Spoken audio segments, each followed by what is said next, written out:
bank where the view is nothing less than phenomenal. For how I express and project from my abdominal. The only view better, both my daddy and my mama know. No living parents, my sons give me balance. My wife is my serenity, this mic is my identity. The world is foul enough, that's why I write without obscenities. Provoking danger with broken language and spoken anguish. Begging to get hurt, why would you ask to go through changes? Yes, Lord, life's a chessboard, master the angles. Control the tempo, be the one who holds the info. Acknowledge is just as deadly as machete swings. When spoken, the truth is as potent as that Medellin. While others swear the style is free, I just let it ring. Our time is undervalued, soldiers make us better kings. My fans on my shoulder, reaching after better things. Today I take the shot, for them I'd rather set the screen. My mama told me follow my dreams. My daddy told me get it by any means. Stand tall, make him bow to a king. But I've evolved, you can see the result. Look in my eyes when you speaking to God. Life and for those who we caught up in using what I was scarred with the muse. I guess they call it proving I'm more than an artist. Penciling out my darkest while stenciling out a harvest. And storing what gets me from A to B, just like garages. Instrumental with collages. Envision what I've been drawing. Broadway to give you rhythm like the great Lena on. So bent on, found comfort in the storm. Find peace and on when you see them others perform. Organized chaos, I'll cast it like hey ya.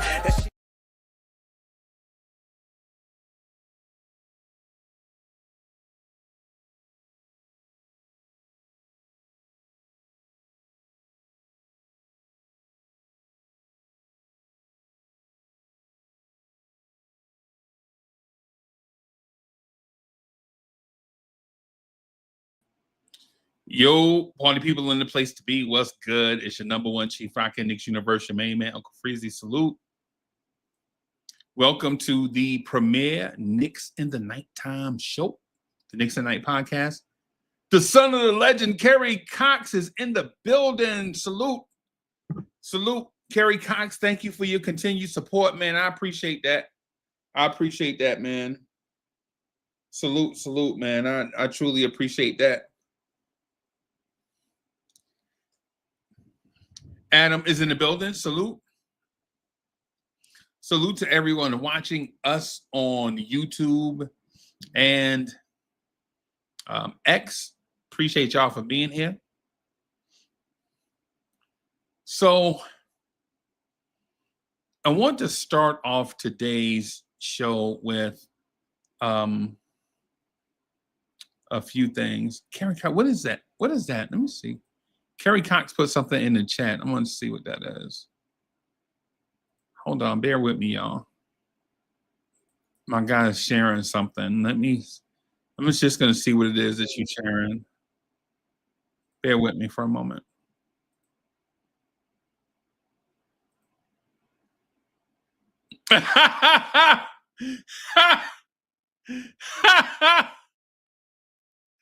Yo. All right. All right. I see you. I see you. Yeah, man. Man, y'all remember to hit that like button? Y'all remember to hit that like button, man. Share. I'm gonna put a few things here on the screen that I want to share something with you guys. And y'all bear with me because I didn't plan this ahead of time. And because I was thinking about how do I explain what it is that I think the Knicks will do tomorrow.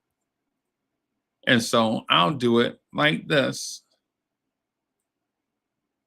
Let me move this here.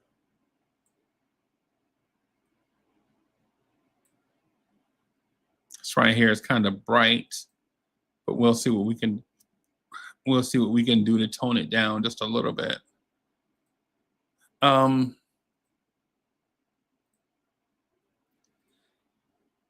Yeah. Can you? Oh, you can't hear me? Okay. So, want to share a few things. I think if Tom Thibodeau does these things, the Knicks will close out the Pistons tomorrow. If Tom Thibodeau does these things, the Knicks will close out the Pistons tomorrow. Right? Can y'all see that? Y'all can see that. That's so strategic step number 1. Drip Mall is in the building. Salute.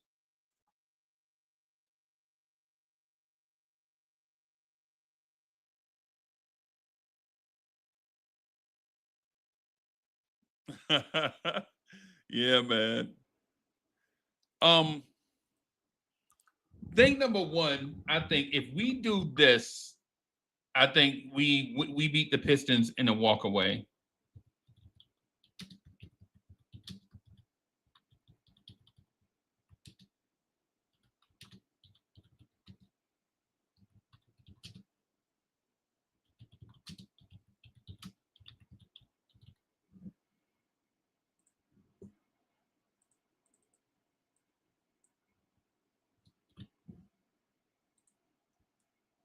If we do that, Fritz Alcindor is in the building. Salute.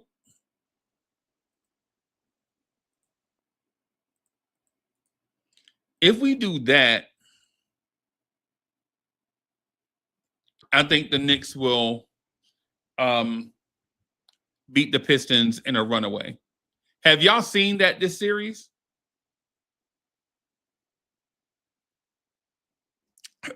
David Smith is in the Smitty's in the building. What's good? Miguel P. What's good? Hey, can y'all hear me? Fritz, can y'all hear me?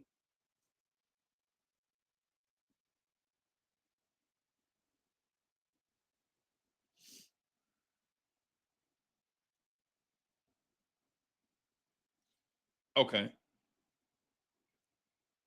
Okay. Sweet. Okay.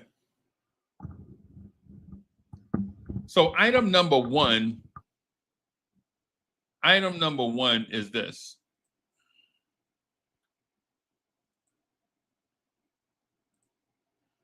In my opinion,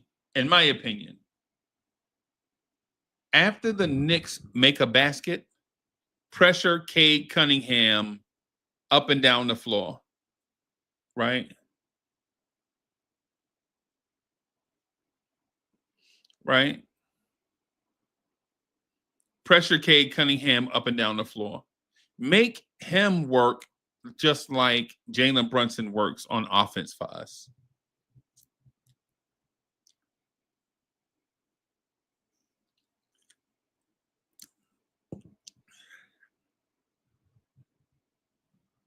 Right? That's what I believe. I believe if you wear on that man throughout the course of the game, it'll take the lift out of your legs. It'll take the lift out of your legs. The constant grinding, bumping, things of that sort. It'll take the lift out of Cade's legs, in my opinion.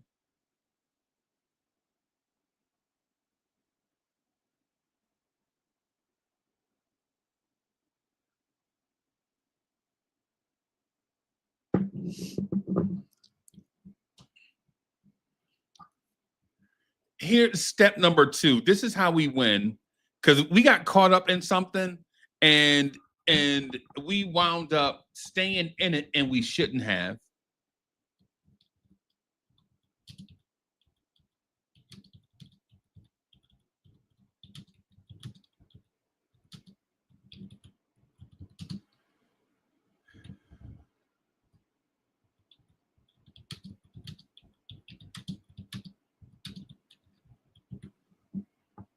We did part of this in game 1. We did part of this in game 1, and we were relatively successful, right? When you stay glued to the shooters and just force Cade to play make against OG and Anunoby all night, right? Don't help off the shooters, right? Y'all hear me? I'm gonna put it here.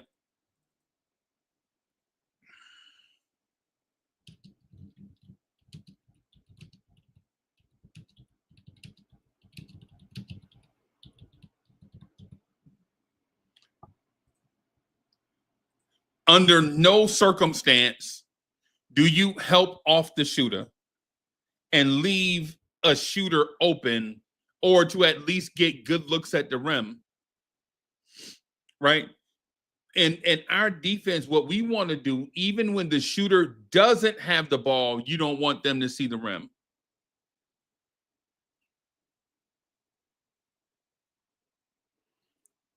Right? Stay glued to the shooters. Let Cade score as much as it takes. If Cade scores 60 and the rest of the team scores 30, we still win. Right? If Cade scores 60 and the rest of the team scores 40, we still will likely win. Do not help off of the shooters. Right? Now, chat, I'm going to ask y'all this. Tory being a place to be? Davis said fight. That's not a strategy for game 6, man. I'm talking about a strategy for game 6. I'm going to ask the chat. Chat, tell me, what do y'all think a strategy, a offensive strategy? Give me an offensive strategy for game 6. I already have it, right? I already have it, but I want you guys to participate. Y'all tell me what y'all think. Ron is in the building. Still Knicks fans is in the building. Salute. Man, make sure y'all subscribe to Still Knicks fans.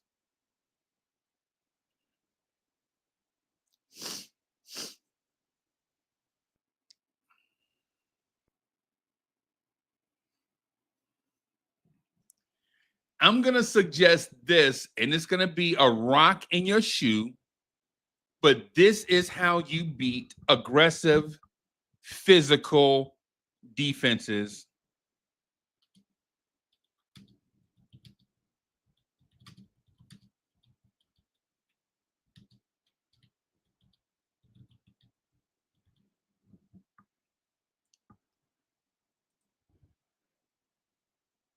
Vinicius in the building. Corey Lee in the building. Salute. Lee, I meant to put the joint in the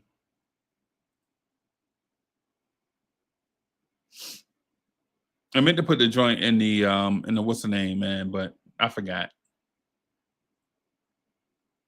All right. So I know that the term 5-out has become a rock in your shoe because a lot of people talk about it and they don't know what it is. Right? A lot of people talk about 5-out and they don't know what it is. Trust me, I'm there. I see it. I hear people talk about 5-out all the time and they really don't know what it is. Right?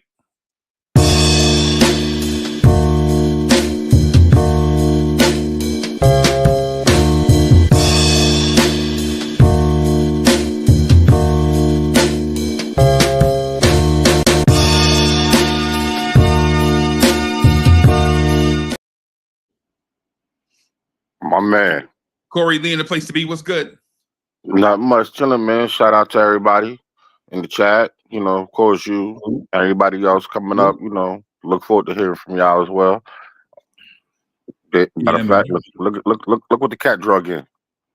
Yep.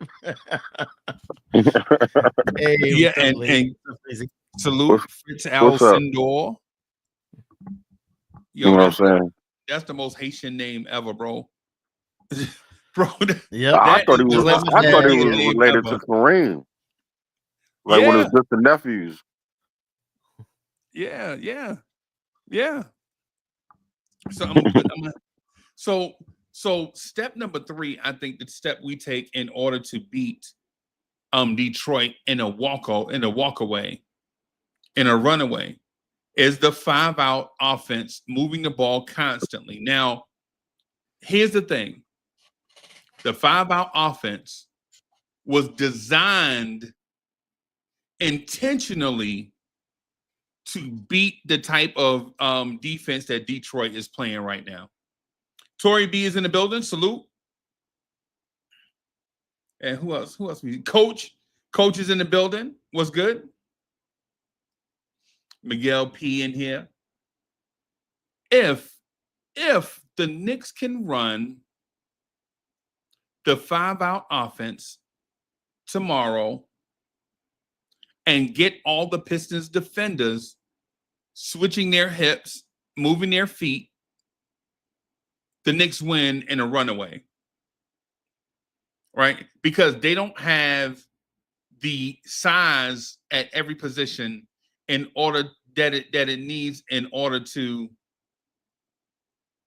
slow down the 5-out offense. Right? And I know everybody, I know people think that the 5-out offense is you put a bunch of shooters on the floor. That's not a 5-out offense. That's a spread offense. Right? You spread the floor and you probably have 2 ball handlers and they create and kick out to shooters who never move their feet. They get to one spot and stay there and force a defender to commit. And whichever defender commits, you kick it out to their man and they shoot. That's not 5-out. 5-out is dribble, pass, and shoot. 2-way go.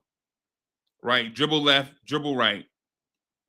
Right? Evacuate. Once there's an open space on the floor, you fill it with a player on your offense. If somebody drives to the rim, then somebody slides in the spot that person left from. Right? Here's the other thing that I mentioned the other day, and I don't know if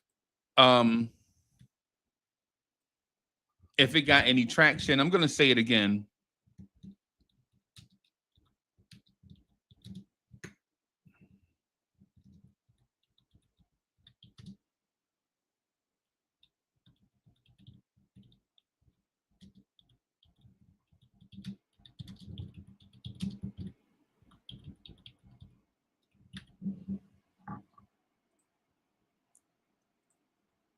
This is one thing that I prefer.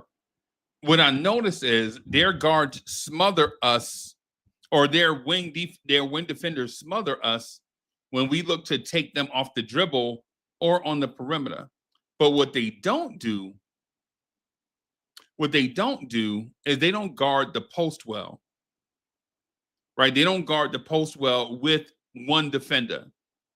Most teams in the NBA that have gone to long, lengthy defenders double team the post because they don't have one individual player strong enough to defend the post, because you give up size for athleticism and positional flexibility. Like when you say a wing player in today's NBA is basically asked to do it all. Defend 3 or 4 positions, shoot the 3, be able to dribble, bring the ball up, right? And so you basically have 3 or 4 guys on the floor that can switch roles on the floor. Like, say, for instance, if Mikal Bridges is guarding Cade and they run a screen and OG switches on Cade, and in theory, you don't lose any defense, in theory. But we all know everybody defends at different levels. Right? And so in this sense here, if you post up OG Anunoby, think about the people that OG Anunoby would post up, right? He's not going to post up Jalen Duren, right? Because Jalen Duren will be guarding Josh Hart. He won't be posting up Tobias Harris because Tobias Harris will be guarding Cat. So now you're looking at OG Anunoby posting up Tim Hardaway Jr., Cade Cunningham, or Arthur Thompson. And I like that matchup. Right? Because if he posts up Arthur Thompson, he can get that kid in foul trouble because he's a pogo stick. Y'all know it.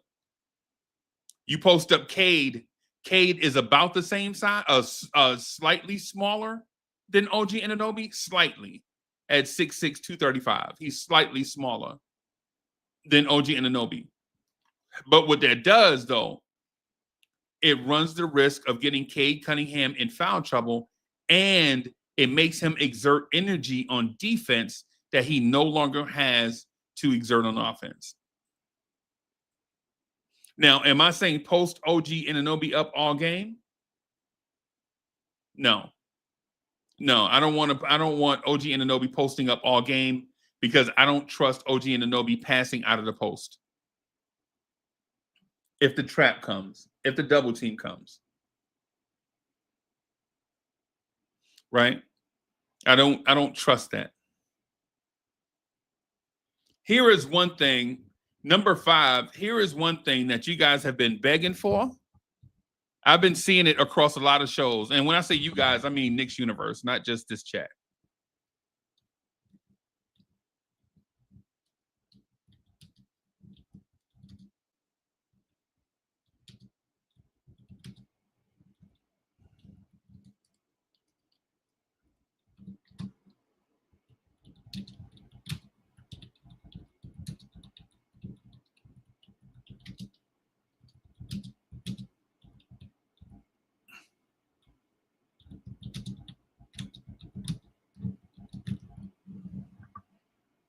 Y'all been asking for that.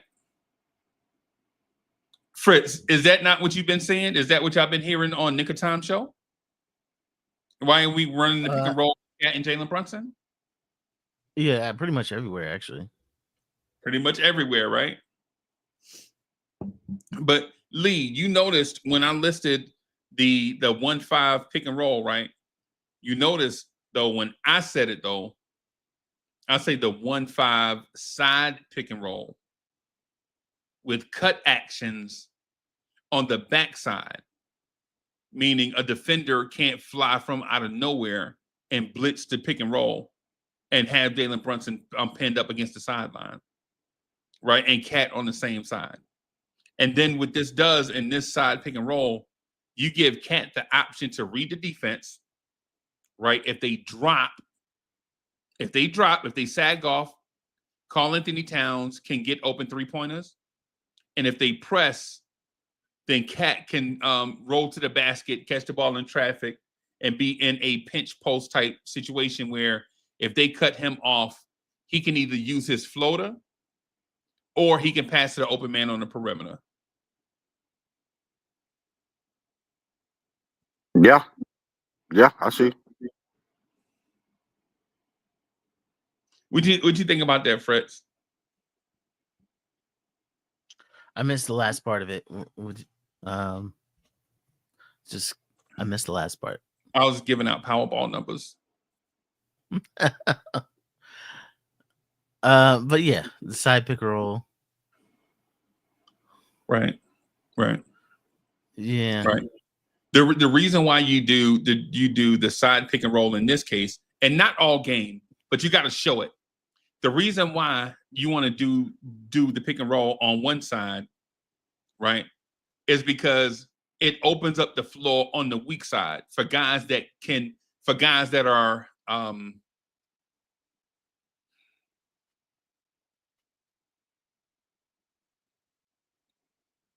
that's the word I'm looking for. For guys that are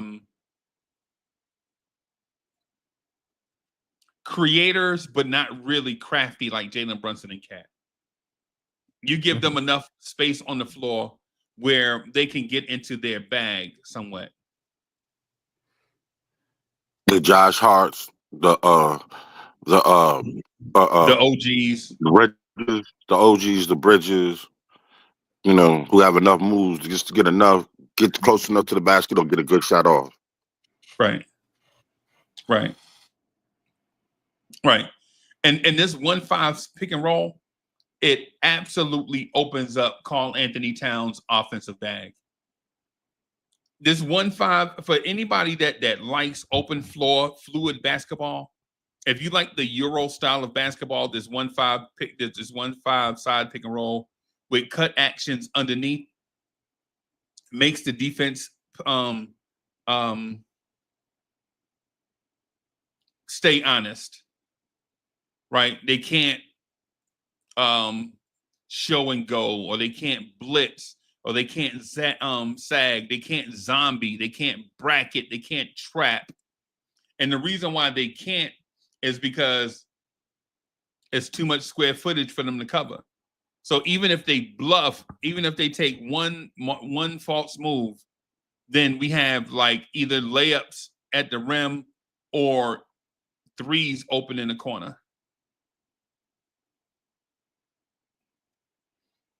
I know you would like to see this. Do you think it'll actually happen? Are you asking me the I hate Tom Thibodeau question? A little bit. I'm baiting a little bit. Yeah, these are my no, suggestions. but I'm just saying. But this is game 6. Do you think there's you think there's anything left in the bag at game 6? Oh yeah. Like what? Like what would No, be a in suggestion? Tom's bag. In Tom's bag, do you think there's like what? anything? Like what? Like because for instance, if I give you an answer, what are you gonna compare my answer to? No, I'll be satisfied. I'm just like, do you think there's? So you said be satisfied with any answer. No, I want to know your opinion. Do you think in game 6 he's gonna have something new in his bag, or is he gonna rehash what he did in game 2?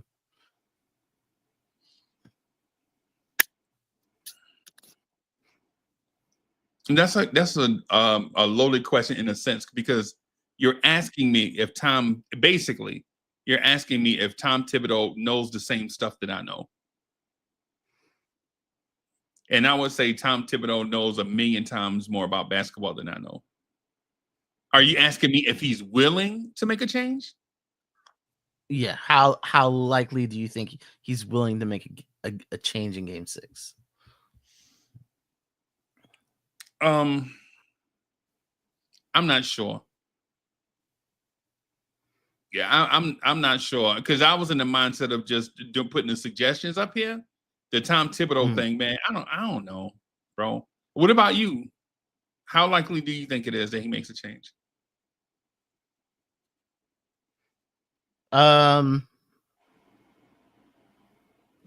Side pick and roll. Yeah, I would have liked to seen it earlier. I think everybody wanted to see like that should be like that's like Cat's bag. Like it should be. Yeah, so I mean, like we kind of worry. We kind of like, okay, where are these pick and rolls at? But it's game 6, so is he scrapped that idea a long time ago, or so he just so never got desperate? So here's the thing: I don't think Tom Thibodeau actually scrapped the idea. I think Detroit's defense didn't give us the room to actually do this thing. And when I mean room, if you're pressing the point guard from the time he takes the ball out the rim, pressing him 94 feet by the time we get into offense, or by the time we get even see where your offensive players are, you have about 15 seconds left on the shot clock. Right? And then depending on the personnel, say if Mitch is on the floor when you run your 1-5 side pick and roll, right? People are going to wonder, well, Mitch is usually the screener, so why don't you use Mitch? Nah, because if you use Mitch on the side, they're going to trap it, because for one, you're asking Mitch to catch the ball in traffic, you're asking him to dribble, you're asking him to shoot it from distance, right? Or you're asking him to roll to the rim while the shot clock is running down. That's not his game, right? Mitch's game is at the rim. Hit big fella at the rim so he can throw it down in traffic. Right. And so part of these things is the reason why Queen B was good. I see you. So part of this thing with cocking the offense at an angle, right? The defenders see the floor differently. The offense see the floor differently. You have backside. Now you have space on the backside for Mikal Bridges and OG to operate. And you have Josh Hart as an outlet at the pinch post, right? So even if nothing's there, you can pass the ball to Josh Hart. And mind you, the 45 cut is still in effect with Josh Hart at the pinch post. From either side. Remember, Cat was on this side. on the side pick and roll, Cat can still roll to the rim, right? OG Anunoby can still cut baseline, and Mikal Bridges can occupy the spot that OG left in the corner for 3, right? Meanwhile, Jalen Brunson is rotating back up to the top of the key as an emergency outlet, right? Mhm. And so the reason why, in my opinion, the reason why we're not running said offense is because they're pressuring us and we don't have another ball handler to bring the ball up the floor, a willing ball handler. Fritz, if we could get the ball across at 18 seconds, we'd already been running this, bro. The series might have been over, but we don't have a willing ball handler. Somebody that's legit in that guard, a guard. As a matter of fact, here, you remember, Fritz, you remember when during the season when I mentioned that the Knicks need a tall guard? Remember that? Yep. And I'm saying like the some Knicks names need out a there. yep, the Knicks need Yeah. a tall guard, man. We definitely need somebody, right? And it's because of moments like this when the defense totally focuses on Jalen Brunson, because Jalen Brunson requires a lot of gravity. So when the defense focuses on Jalen Brunson, what is the other guard going to do? Mhm. And we don't know because we don't have the answer, because we have other guards, ball handlers, but they're not big guard ball handler types. And the reason why you need the big ball handler types is because if they trap, you want a guard big enough, physical enough, with enough handles to get that ball, to be able to see that passing lane to Mitch, to get that ball to Cat. You know what I'm saying? To see over the top of the defender, to get that ball to Mikal Bridges or OG Anunoby with time running down on your shot clock. The ideal fit would be a big guard that could be the release valve for Jalen Brunson, so Jalen Brunson can relocate and get easy shots. One of the things that we didn't notice, or that we don't get in this series, is a creator with Jalen Brunson on the floor, so that we can relocate and run stuff for Jalen Brunson. Like, think about this: how many easy shots? And when I say easy, I mean uncontested shots. Have you seen Jalen Brunson take in this series? And we've been playing Detroit for 2 weeks. This is the second week we're locked in with Detroit. A handful. I say a handful. Yeah. Meaning 5, Unless it's like a walk-up 3-pointer, I don't think there's been too many. I hadn't seen any. I've seen no uncontested layups by Jalen Brunson. I've seen no wide open Jalen Brunson shots. That's what I saw. Now, if y'all saw something different, then I'm not saying it didn't happen. I'm just saying what I saw. Right? Jalen Brunson legitimately has not had in my view, has not had an uncontested shot in this series. Jalen Brunson has not had a pin down run for him so that he can curl around a basic 7th grade screenplay so that he can get a shot for himself, because we don't have a passer. And this is not a roster thing. And this is not a roster thing. This is not me bashing Leon Rose, and I'm not bashing Tom Thibodeau. What I'm saying is that we don't generate stuff for Brunson. Brunson generates stuff for everybody.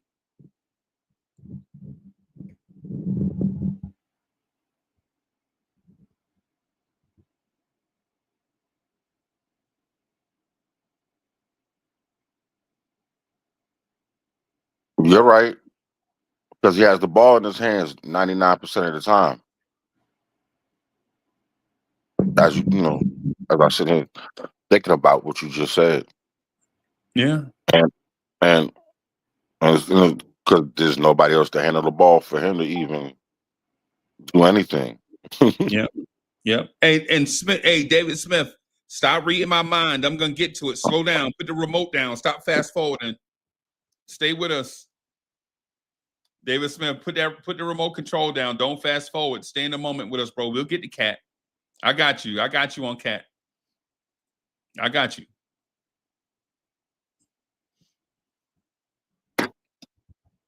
And so this is one of the things I think our offense struggles, right? I think our offense struggles because of a few things. The ball handler that we have, the second ball handler that's in the starting lineup, is also our second best defender. So you ask him to do a lot on defense, and then to ask him to do a lot on offense is basically wearing that man out. Basically. In my opinion. In my opinion, you ask that man to defend Cade, Schroeder, Hardaway, Beasley, and all these guys, and then at the same time come down and offer you some offense. It's not just gonna be there. It's just not gonna be there. Uptown Sports is in the building. Nick Yak is in the building. Salute. HRM is in the building. Kerry Cox says, Precious, relax. Kerry Cox, relax. I got you, bro. Stop fast, man. Put the remote control down. I got you. Trust me. We're going to be here for a minute, man. I got you, big dog. I got you. David G's in the building. Salute. Breezy boy, you let them know you're an Adam Sandler fan. Yeah, man. I click. Yeah, I got you. Yeah, I got you. Right. So here's the thing. Here's the thing, Fritz. Like so I mentioned those things, right? And so the next thing I should mention is the fix for it, right? Like, what's the fix? That sound about right? Yep. Yeah, I got you. Randall's in the building. Salute. Here's the thing, y'all. Here's my thing. I'm not going to speak in an absolute, like, here's the thing and Uncle Freezy is always right. I don't want to do that. What I would say is this. I think the fix to this is at times going small.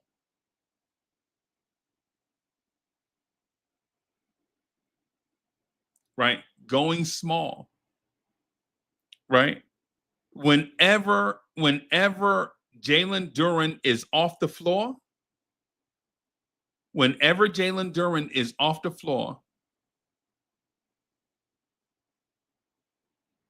I would consider OG Anunoby being our big.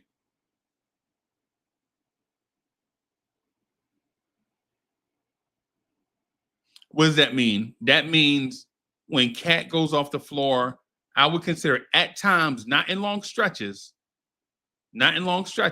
because I value our double big lineup, right? But when Cat or Mitch leaves the floor, I would consider, if Tobias Harris is their big, I would consider leaving OG Anunoby in as our big and bringing in the guard and spacing the floor, getting accurate passes, better ball handling, right? What does that mean? That means Mikal Bridges is in a wing, right? So that means OG, Bridges, maybe Hart, and Deuce. I would even consider, and I know this is going to sound radical, and y'all don't click away when I say this, I would consider playing DeLon Wright. Right? And I'm not saying play DeLon Wright. I don't care nothing about clicks in this sense, or being different for the sake of being different. Nah. I would consider playing DeLon Wright as a 6'5" ball handler. Now, he can't shoot, and he's limited, but he's a better defender than Josh. He's not going to give you the like rebounding Josh gives you, right? He's not going to give you that. But everything else Josh does, DeLon Wright can do it. And maybe better. But you don't want to depend on it. Right? HRM right or go left. Right. Yep. You got me. Yeah, I got you. Right? If you keep Cat on the floor, if you keep Mitch on the floor, I would still consider playing DeLon Wright. Right? Because what you want to do, in essence, what you want to do is have all of these aggressive Pistons defenders, you want to put them in jeopardy, right? Because their singular focus is being physical on one player, right? They're not worried about getting beat off the dribble or any of that. Jalen Duren's not a great, I'll give you an example. Lee, it seems like the Pistons have great rim protection, right? To some degree, yeah. You see how many? Go ahead, bro. No, you were saying. Go ahead. I was listening. I was answering your question. Bro, you notice how many blocks the Pistons are getting at the rim? Yeah. Fritz, you noticed that too, right? Especially the last game. I haven't been counting, but I don't think their rim protection is that great, but it's not. It's not. But when you have small guys going to the rim versus guys that are slightly bigger, they look monstrous. Like when you have Josh Hart at the rim challenging Tobias Harris, it makes Tobias Harris look like Mutombo. Shaq. Yeah. But here's the thing. If you have Tobias Harris on the perimeter, having to guard a guard on the perimeter, things change. Y'all see how the dichotomy changes when you ask a flawed player to do one thing, they may be able to master that thing, but when you put them in jeopardy, that's when you have to make them think. Right.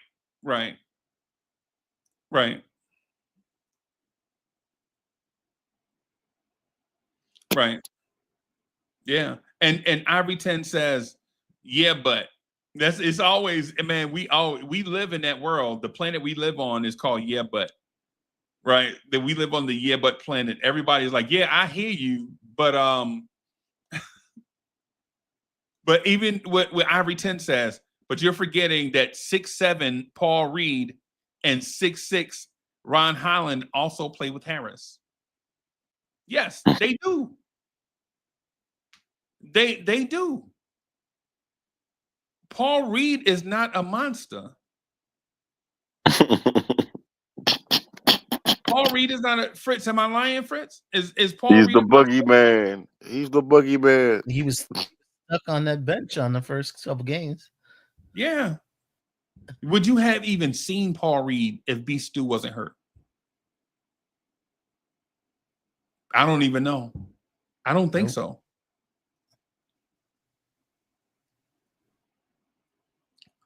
Which brings me to what Kerry Cox says.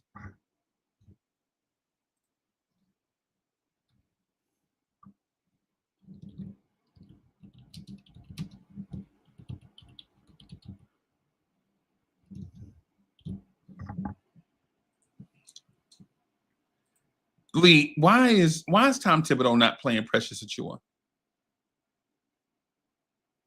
I don't have the foggiest idea, other than the only excuse I would say, and it's just a shot, is maybe because he's just stuck to his rotation in certain minutes for a certain amount of people. That's the only thing that comes to my mind. Outside of that, I don't have the foggiest idea. Yeah, I think he just lost faith. I thought he just lost faith in him at the end of the season. Because he played poorly at the end of the season. Did you see that game, the last game of the season, when Landry Shamet went off? Precious, that Sunday, Precious looked all right. I mean, Yeah, he was scoring. Yeah, when he was getting those minutes. Yeah. Yeah. Yeah, when he got like big minutes, he played well, but when you just play him like spot minutes, he ain't really. Where is Precious's minutes going to come from? So Kerry Cox, this is where Precious's minutes are going to come from. When you shave Josh Hart, Karl Anthony Towns, and Mitchell Robinson, and you're not going to take all their minutes, right? Because I think Mitchell Robinson needs more minutes, right? Cat's minutes can probably be, I don't know, depending on, right?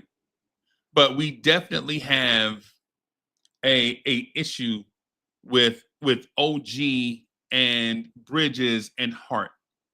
I think you can shave probably out of those 6 players. I think you can shave 10 minutes out of that, a minute and a half per player somewhere. However you dice it up. And so I don't want Precious at the 5 though. I want to exploit Precious Achua's athleticism. That's what I want. Because at times we forget that Precious at 6'8" is a pretty decent athlete. Is he more athletic than Tobias Harris? Yes. Now, is he as athletic as the Thompson twin? No. I don't know if the only person I've seen this year as athletic is his brother. Right? But imagine what an offense looks like with Karl Anthony Towns and Precious on the boards, or Mitchell Robinson and Precious Achiuwa on the boards, or Cat and Mitch on the boards together. You can play Cat and Mitch together because when one of the big fellas gets tired, you can sub in Precious Achiuwa. And then imagine this also when they drag Cat out into deep water to guard Tobias Harris on a perimeter, and the Pistons run that play where they throw the lob at the rim with Cade. What if Precious Achiuwa is on the backside of that instead of Josh Hart? There's a difference. Now, here's the thing. What I'm saying sounds good in theory. But Precious Achiuwa has been on mothballs for 2 weeks. Is Precious guaranteed to perform after not getting any action through 5 games? I think so, yeah. Okay. Because he's gone through like long breaks and then snap right into place. He's done it before. I would just say that part. Okay. It happened last season in the playoffs when Mitch came back, and he really didn't until Mitch got hurt, and that's when he got back on the court. Okay.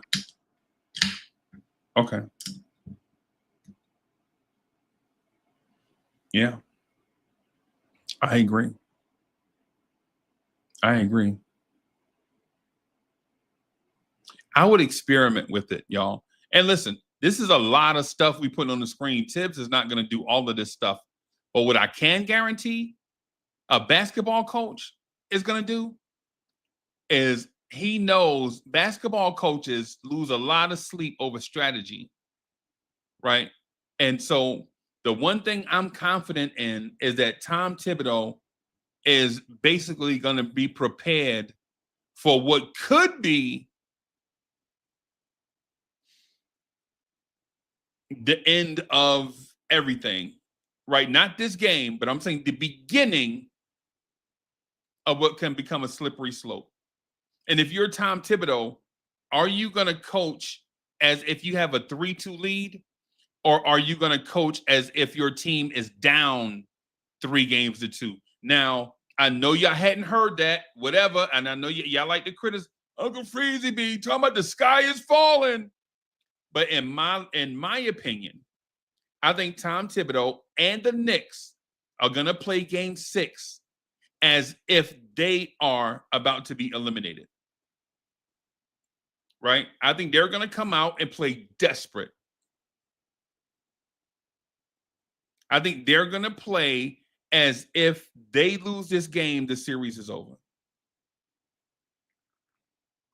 Now, if they lose this game, is the series over? Of course not. We know the Knicks have a 3-2 lead. We know that. What I'm saying to y'all is, I think the approach is leave it all on the floor. Leave it all on the floor. I think that's the approach.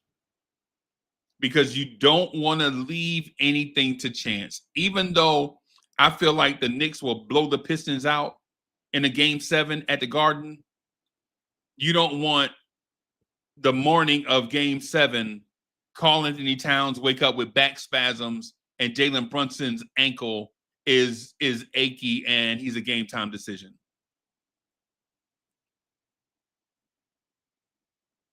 So with that in mind, I think the Knicks are going to come out in game 6, and they might not do everything that you do see on the screen, but I can bet you that Thibodeau is going to do some of these things. Right? The thing I think he will do most is the OG Anunoby posting up their offensive players and staying glued to the shooters.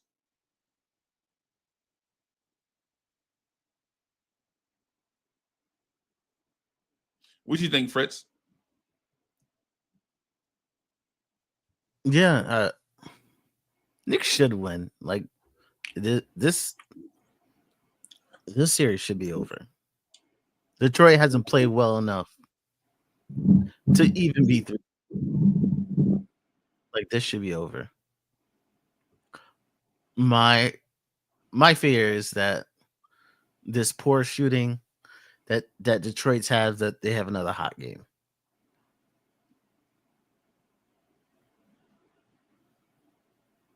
They have another hot game, and then the Knicks have to match scoring with them. They really shouldn't, with a low scoring game. They really shouldn't be in the same. Yeah, I'm disappointed we're here. But my fear is that they catch fire again. Lee, is there a world where the Knicks offense catches fire? Oh, yes, sir. Yes, sir. I mean, we've been flirting with it, and it's just they haven't. I don't know, for some reason we have not been able to really catch fire at all. I mean, there's been glimpses. Towns had his moments. Even even Cam had his moments, but it's like I don't know, for some reason, it, either it's the way we're employing Brunson, which I believe is the problem. We can't catch fire for some reason. I don't know. It's like, and if we do it, it's like in spurts.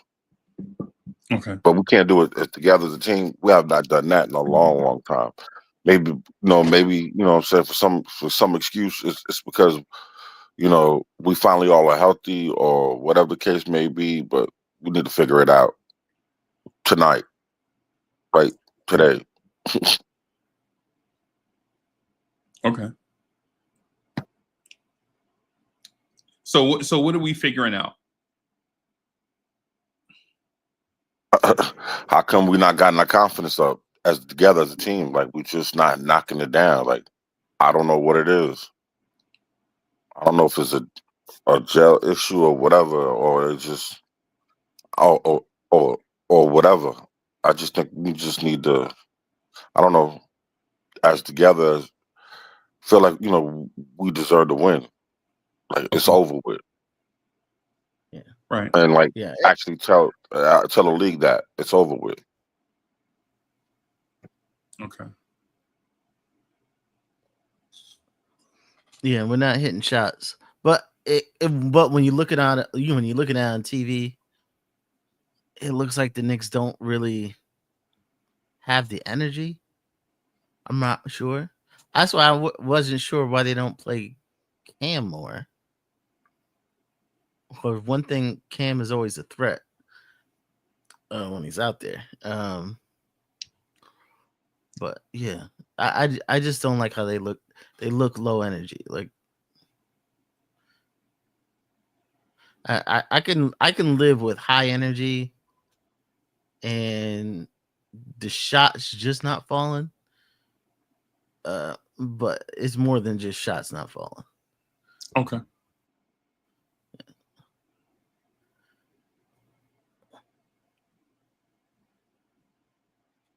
So what's your answer for the energy issue? You just left us hanging. No, I think they need to play play Cam a little earlier. A little bit more often. Like it seems like they play Cam like once in the first half and once in the second half. I think they need to do a little bit more Cam. Okay. Okay. We're not getting enough. Not getting enough threes up. And I just like how Cam is like, if you don't cover him, if you're not on him, he's gonna shoot it. Like there's no fear in it. Like I like that part of Cam. I'd rather go down like that than to just keep dribbling it out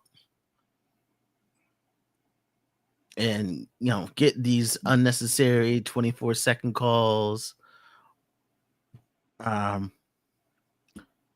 Where somebody gets a and the weird part of that is how do you get a 24-second call with Deuce McBride on the floor?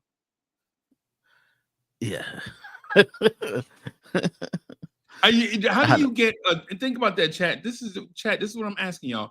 How do you get a 24, not Deuce per se?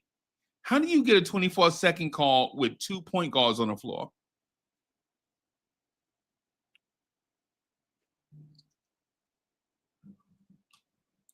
Kerry Cox asked the question. KC,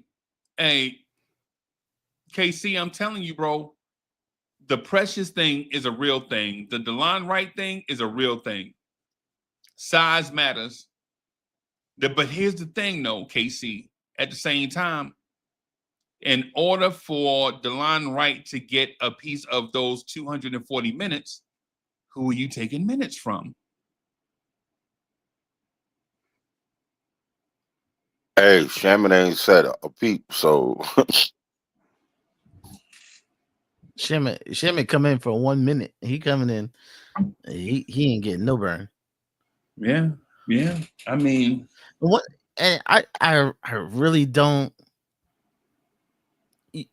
I know what you guys say. He has some bad performances, but one thing about Shaman, he's gonna play hard. He's gonna cut. He's gonna do all those things. He's gonna more than go through the motions. And so many times when I'm looking at this team, just going through the motions, I'm just like, do something. Do something. You can't just sit around and just watch JB just dribble the ball. Lee, I'm gonna say if that was Ryan Dunn, this series already be over. Maybe. You might be. If that was Ryan Dunn guarding Cade Cunningham and OG Anunoby could guard other people, all I'm saying. I know that drive Dre crazy, bro, or it might be a Rock and Fritz shoe, right? When I say that, man, but maybe we'll never know. We'll never know, and it don't matter. Yeah, yeah. I'll tell you this: it came down to it this year. I don't think the Knicks are thinking the same way they thought last year. Absolutely. You mean going into this summer? They won't. Yeah, I don't think they'll be. Yeah, it's like get me the best player. Give me the best player. I don't need 3 decent players. I need the best player. Yeah. Absolutely. Right. Yeah.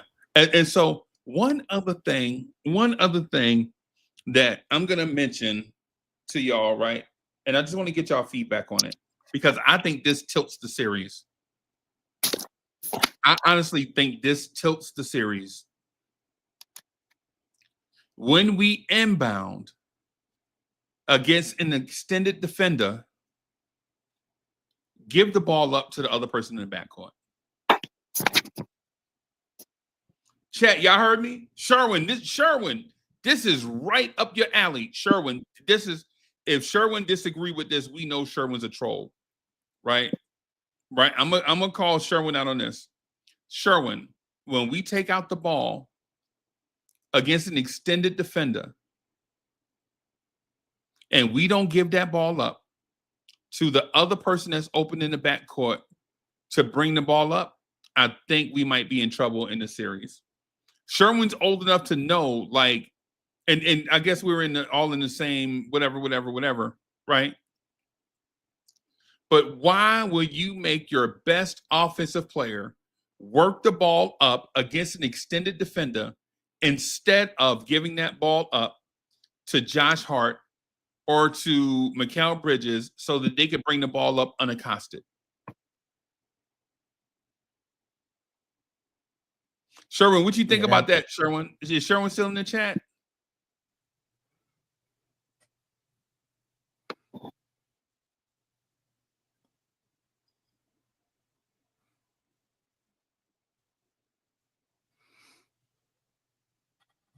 So I guess Sherwin disappeared. Okay.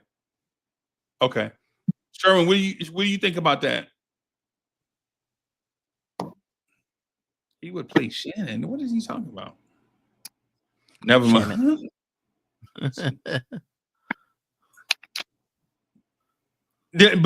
Sherwin said I blame Brunson. No, that's not the question. The question is, do you pass that ball to the unaccosted player and have that player bring the ball up without defensive pressure? Because the thing is, we all know that they're not gonna bring two players back there. They're not gonna accost two players because now you have what they call a full court press. Right?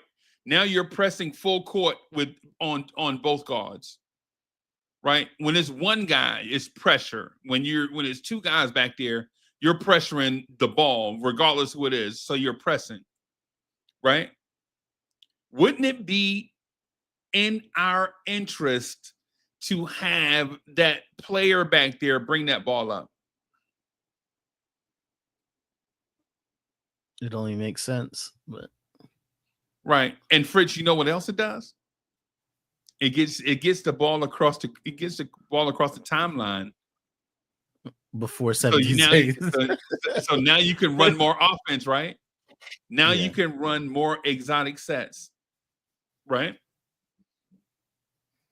Lee, you feel me?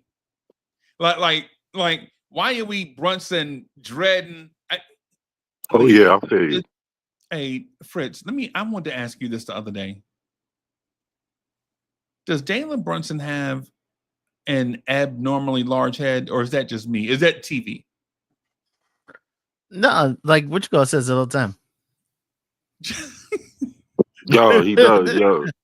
Yo, they say it all the time. He looks like a giant dwarf. Yeah. Jalen Brunson looked like those things that you put on your car dashboard with the fuzzy little bobblehead. Yeah. Yeah.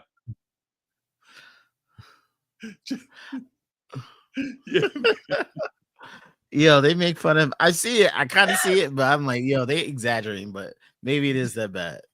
that man wear a size 9.5 hat, bro. Yo, anybody who's outside with 90-degree weather wearing a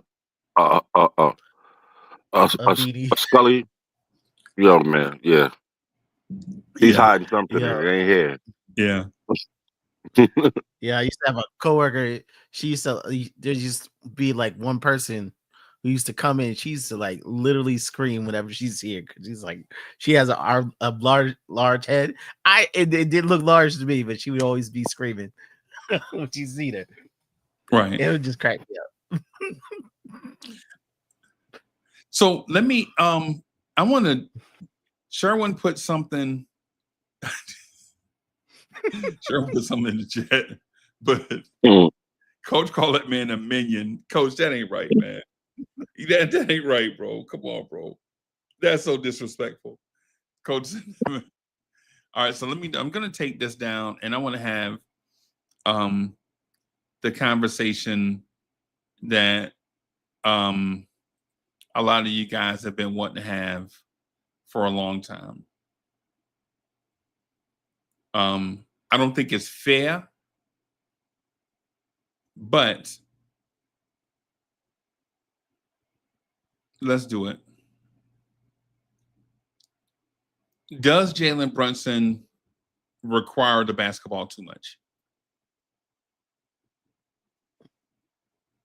Ooh, yes. And I think it looks that way. I think it looks that way, but I think he has to. Like he has to. Who else is gonna hold on to the ball? Because nobody moving. that's more the same though. It's been like that ever since Randall was here. Period. Right. Nobody's willing to move. But they would call Nobody's Randall willing to ball, pass though. and move. You know, I think after they pass it around 2-3 times, it comes back to here we go. Everybody gets some shoes. Yeah, right. Yeah. You know, instead of somebody still please cut. You know, somebody please do something. Should have screamed somebody.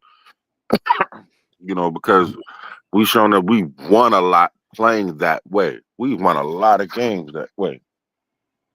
When Brunson, especially in the beginning when Brunson was on the court. And now it's the simple fact that, you know, we won the way with him being clutch too. He has to find a better balance. And, Right. and all the way, another way, motivate his teammates, you know, as far as I'm concerned. Okay. But if he wasn't dribbling it, who would be holding the ball? Right? There isn't enough movement, there isn't enough going on.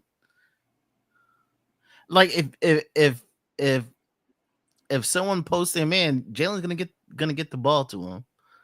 If somebody's Mhm. open, Jalen's gonna get the ball, but nobody's open. I can see if Jalen's just waving people off and just I want to clear the side out, and he's just doing that. But like if there's nobody open,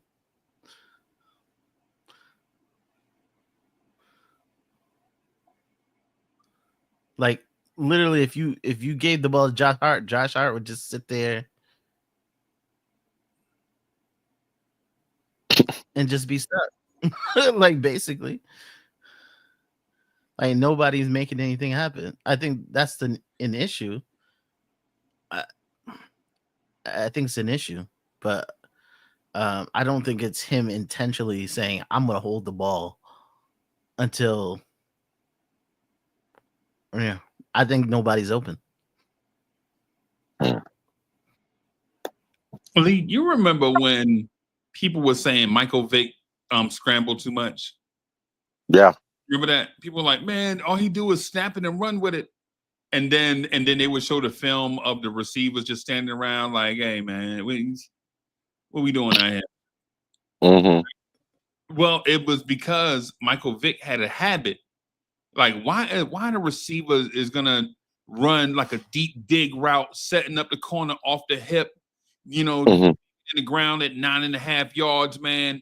We're doing this Mm-hmm. to the sideline when he know the ball is never gonna come. Mm-hmm. Yeah, but I think it's kind of like the chicken and egg. Like one has to, they have to like do it, and then he'll give him the ball, but they ain't gonna do it until it's a regular thing. Yeah, But because it's in the always been the games, chicken and not the egg. I know, but at game 6, it's like, yo, y'all need to run these routes. Y'all just have to run it and I'll find you. But it's kind of like that. Like it's just a stalemate. Like And I think that's kind of like coaching. Coaching is like, yo, you need to still run the route, even though, like, I just don't see why they're standing around. Well, the thing about, in my opinion, the thing about it is, you don't make it to this level by being a tall human being that just stand around. Mm-hmm. Mm-hmm. These guys have made it, excelled at every rank. Trust me, I'm a former athlete that wish that I could have a chance to be at that level. I'm like one of the dudes that, the lowest level athlete that wishes he can have another shot at doing it. Probably Corey Lee too. Right? Man, if I could turn back the clock, man, 40 years and do those extra reps and do all that homework they was telling me to do and all that stuff so I can get to the next level. Done. Mom, you ain't gotta ask me for nothing. Not only am I doing that, man, I'm gonna wash the dishes too. Right? you don't know. Yeah, and so the thing is with the Knicks, I don't think it's a lack of skill. It's just hey man, this dude's in love with the cocoa.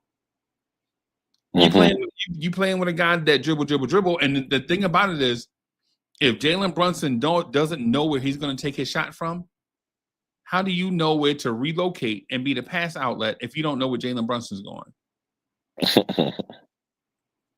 See, Kobe could do it in the triangle because the triangle had principles. You had to be disciplined. Kobe knew he had to create his shot from one spot off the floor. And if you're not shooting there, you got to give that ball up. So Kobe was like, once he catches in a certain spot, he know that area on the floor he had to operate out of, and he would operate out of that area, right? Because the other guys knew that, so they knew to be on the floor. But in our offense, where we just spread it out and let Brunson work, nobody knows where to be. Like last night when we watched when we lost the Pistons. Last night, Mitchell Robinson was wide open with a roll to the rim, and Jalen Brunson was steamrolling to the basket and didn't even consider throwing that bounce pass to Mitch in the paint so Mitch can sky in the air and throw that thing down with two hands. And then I think 10 trips later, Jalen Brunson, same play, steamrolled to the basket, and Karl Anthony Towns was wide open for three, and OG Anunoby was in the corner wide open for three, and Jalen Brunson took a shot and missed. Now, with that said, am I saying Jalen Brunson's a bad basketball player? Absolutely not. I think Jalen Brunson is a top 10 basketball player in the league. He may be top 5 when he's healthy. When Jalen Brunson's healthy, he might be top 5 player in the NBA, possibly, right? But there were man, in this series, before game 5, like games 1 through 4, there were moments where Mitchell Robinson was so wide open, it was egregious. Right? Like, just get Mitch the ball right. Don't worry about if he can finish. Just get it to him and let Mitch finish. Mitch is an athletic 7-footer. Let that man finish in traffic. It's not up to you to decide whether that man will catch the ball or not, or finish in traffic or not. Get that ball to Mitch. Makes things easier for you.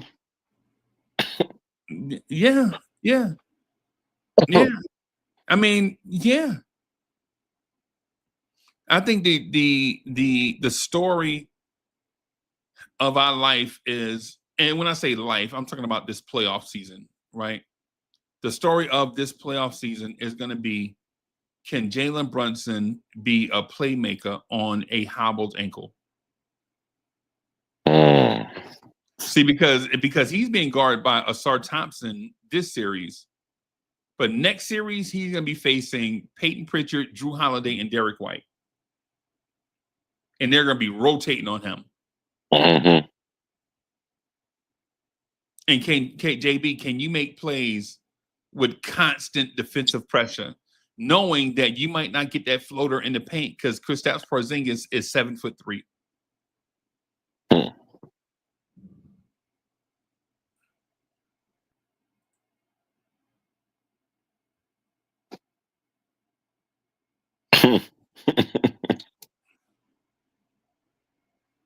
Yeah. I like to see what he's gonna do with that. But that's why this was the series for him to start making his teammates better. Yeah. So, because now it's gonna be, God willing, we make it to the next round. It's gonna be very interesting on how we attack these dudes. Yeah. Yeah. The Lakers are eliminated, man. That's what I'm saying. Yeah, they out of here. Yeah, Minnesota took care of business. Oh well, Man, another they great let year. Rudy Gobert get 24 rebounds on them, bro. Well, you know, they set back that center, said he was broken.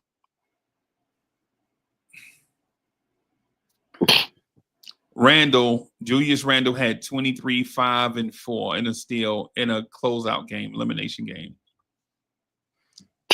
Shout out. Great Oh, job. Gobert, 9 offensive rebounds. That's crazy.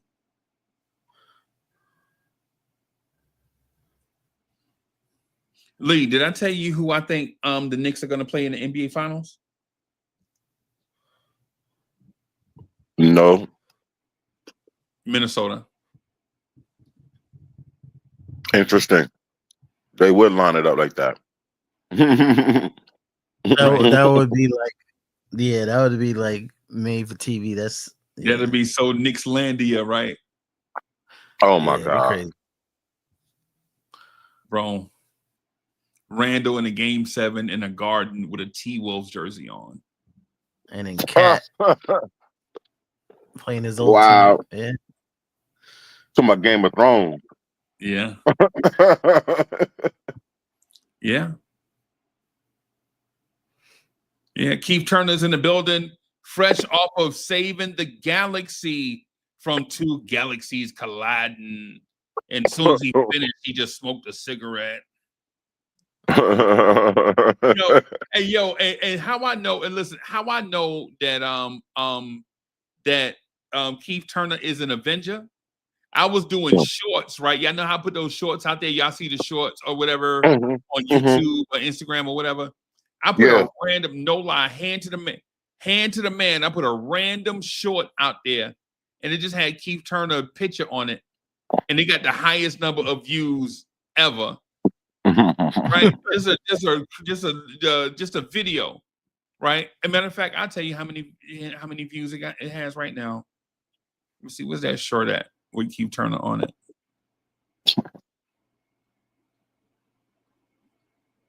Where is it? Keith Turner just showed up on a short, and the short got like 2,000 views. And he didn't even do that. He didn't even say nothing, bro. It was just his picture up there.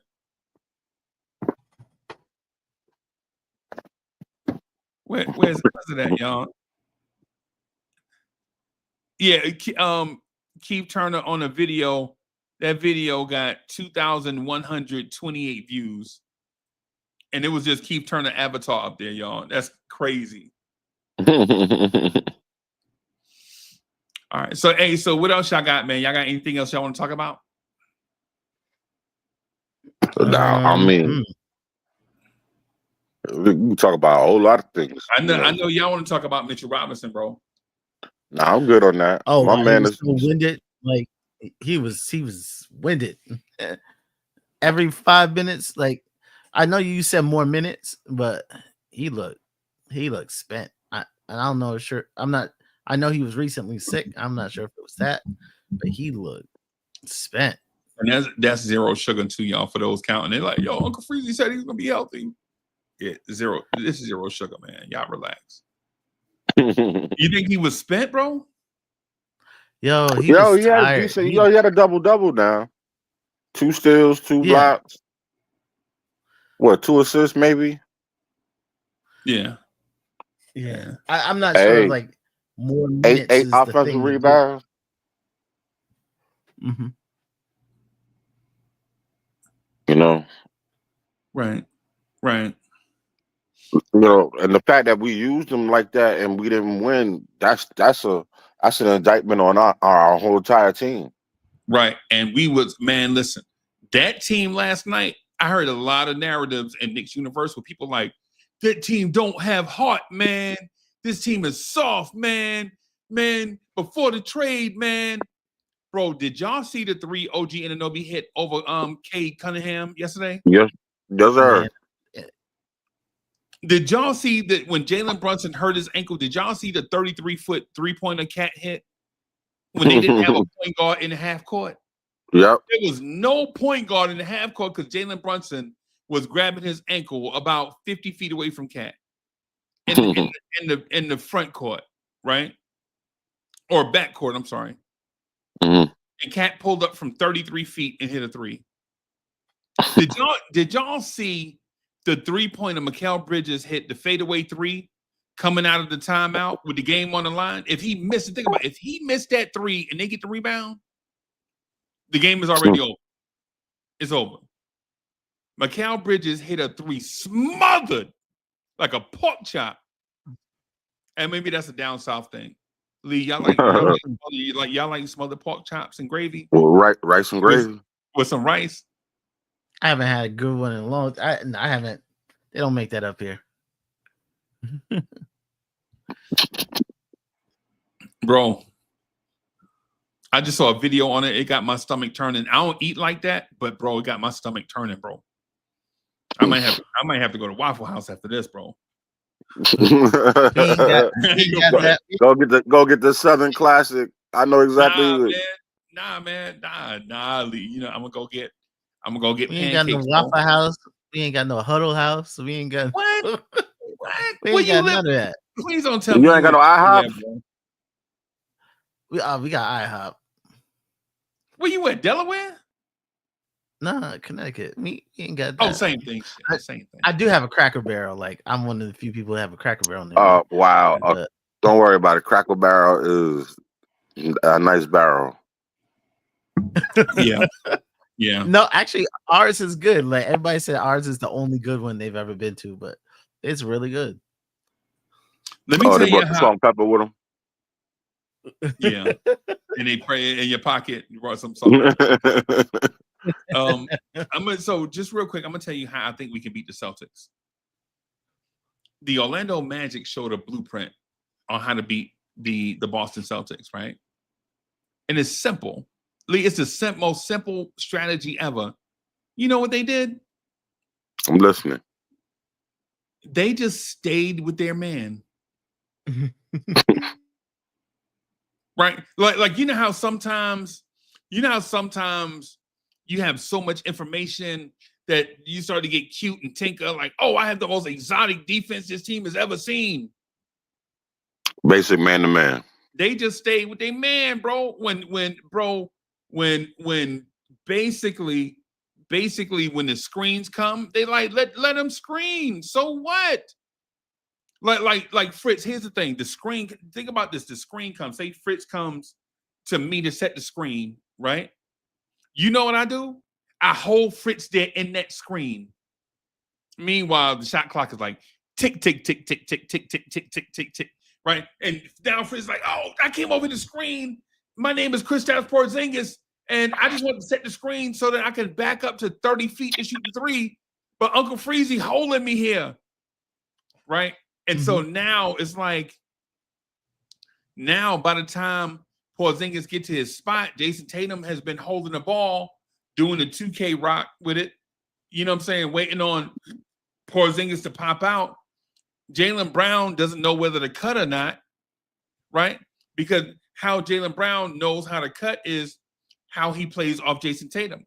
If Jason Tatum turns that corner, right? If Jason Tatum turns that corner, Derek White will stay behind the 3-point line and Jaylen Brown are cut because he's the bigger, more explosive athlete than Derek White, right? If he doesn't, if he just stays out there and then undisciplined defense sends the defender at Tatum, basically all he does is he cuts right into that unoccupied space for a slam dunk. When's the last time y'all heard the term slam dunk?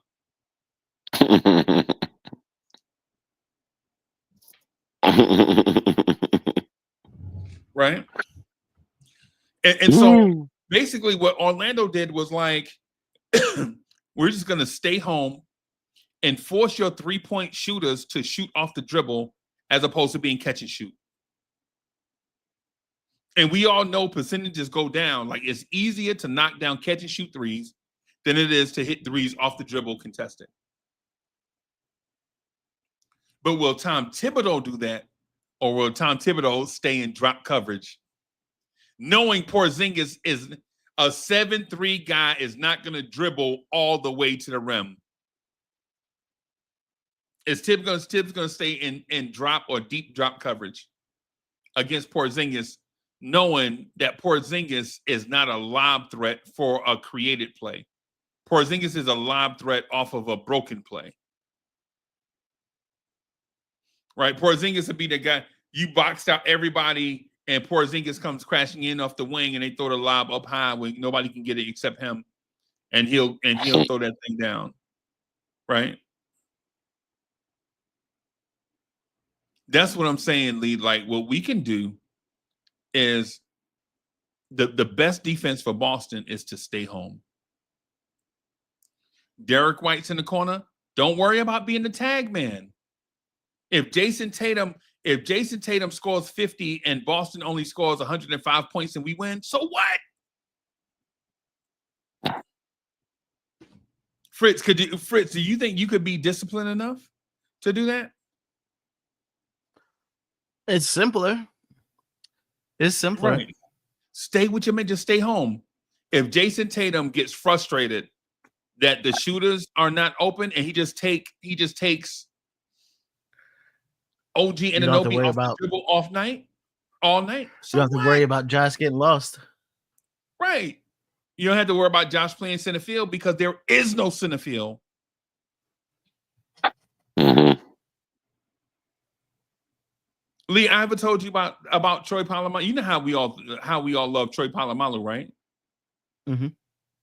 Yeah. But Troy Polamalu, they're gonna do the same thing regardless.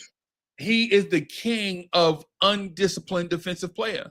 He play off instincts. He don't care what your defensive playbook look like. He don't care what you draw up on the whiteboard. He don't care what the defensive call is, right? If he sees the tight end on a play action, if he sees the tight end run a short cross, right? You want to light someone up? He bailing back deep because he know that you want to throw the deep post route over the top. Because even if it's an incompletion, it's still 3rd and 3. Right? Why would you throw the short dump pass to the tight end on 2nd and 3? You don't do that. You be aggressive. Like, people did. Lee, am I lying? Yeah. You're not lying. You attack it. Yeah, that's what I'm saying. You attack it. You want to attack. Your job is to get the ball down the field.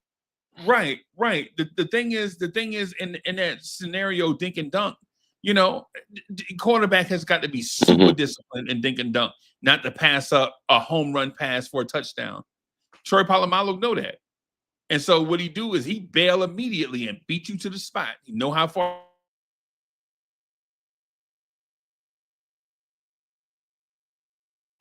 Josh Hart does. It's the reason why you see Josh Hart with rebounds and stuff. He know these dudes. He know what dudes want to shoot from because rebounding is not just about strength, right? Nose for the football or nose for the basketball, right? It's timing. Think about how big Brook Lopez is, and you see him out there with 6 rebounds. You like if you don't get your size 25 shoe in the paint. Mm-hmm. Yeah. So that's how we beat Boston. Stay home. And offensively, how we beat Boston is slow this game all the way down. In my opinion, we beat Boston 94-89. That's how we beat Boston. Post up, call Anthony Towns on all they bigs. Right? Every big they got is going to get Cat.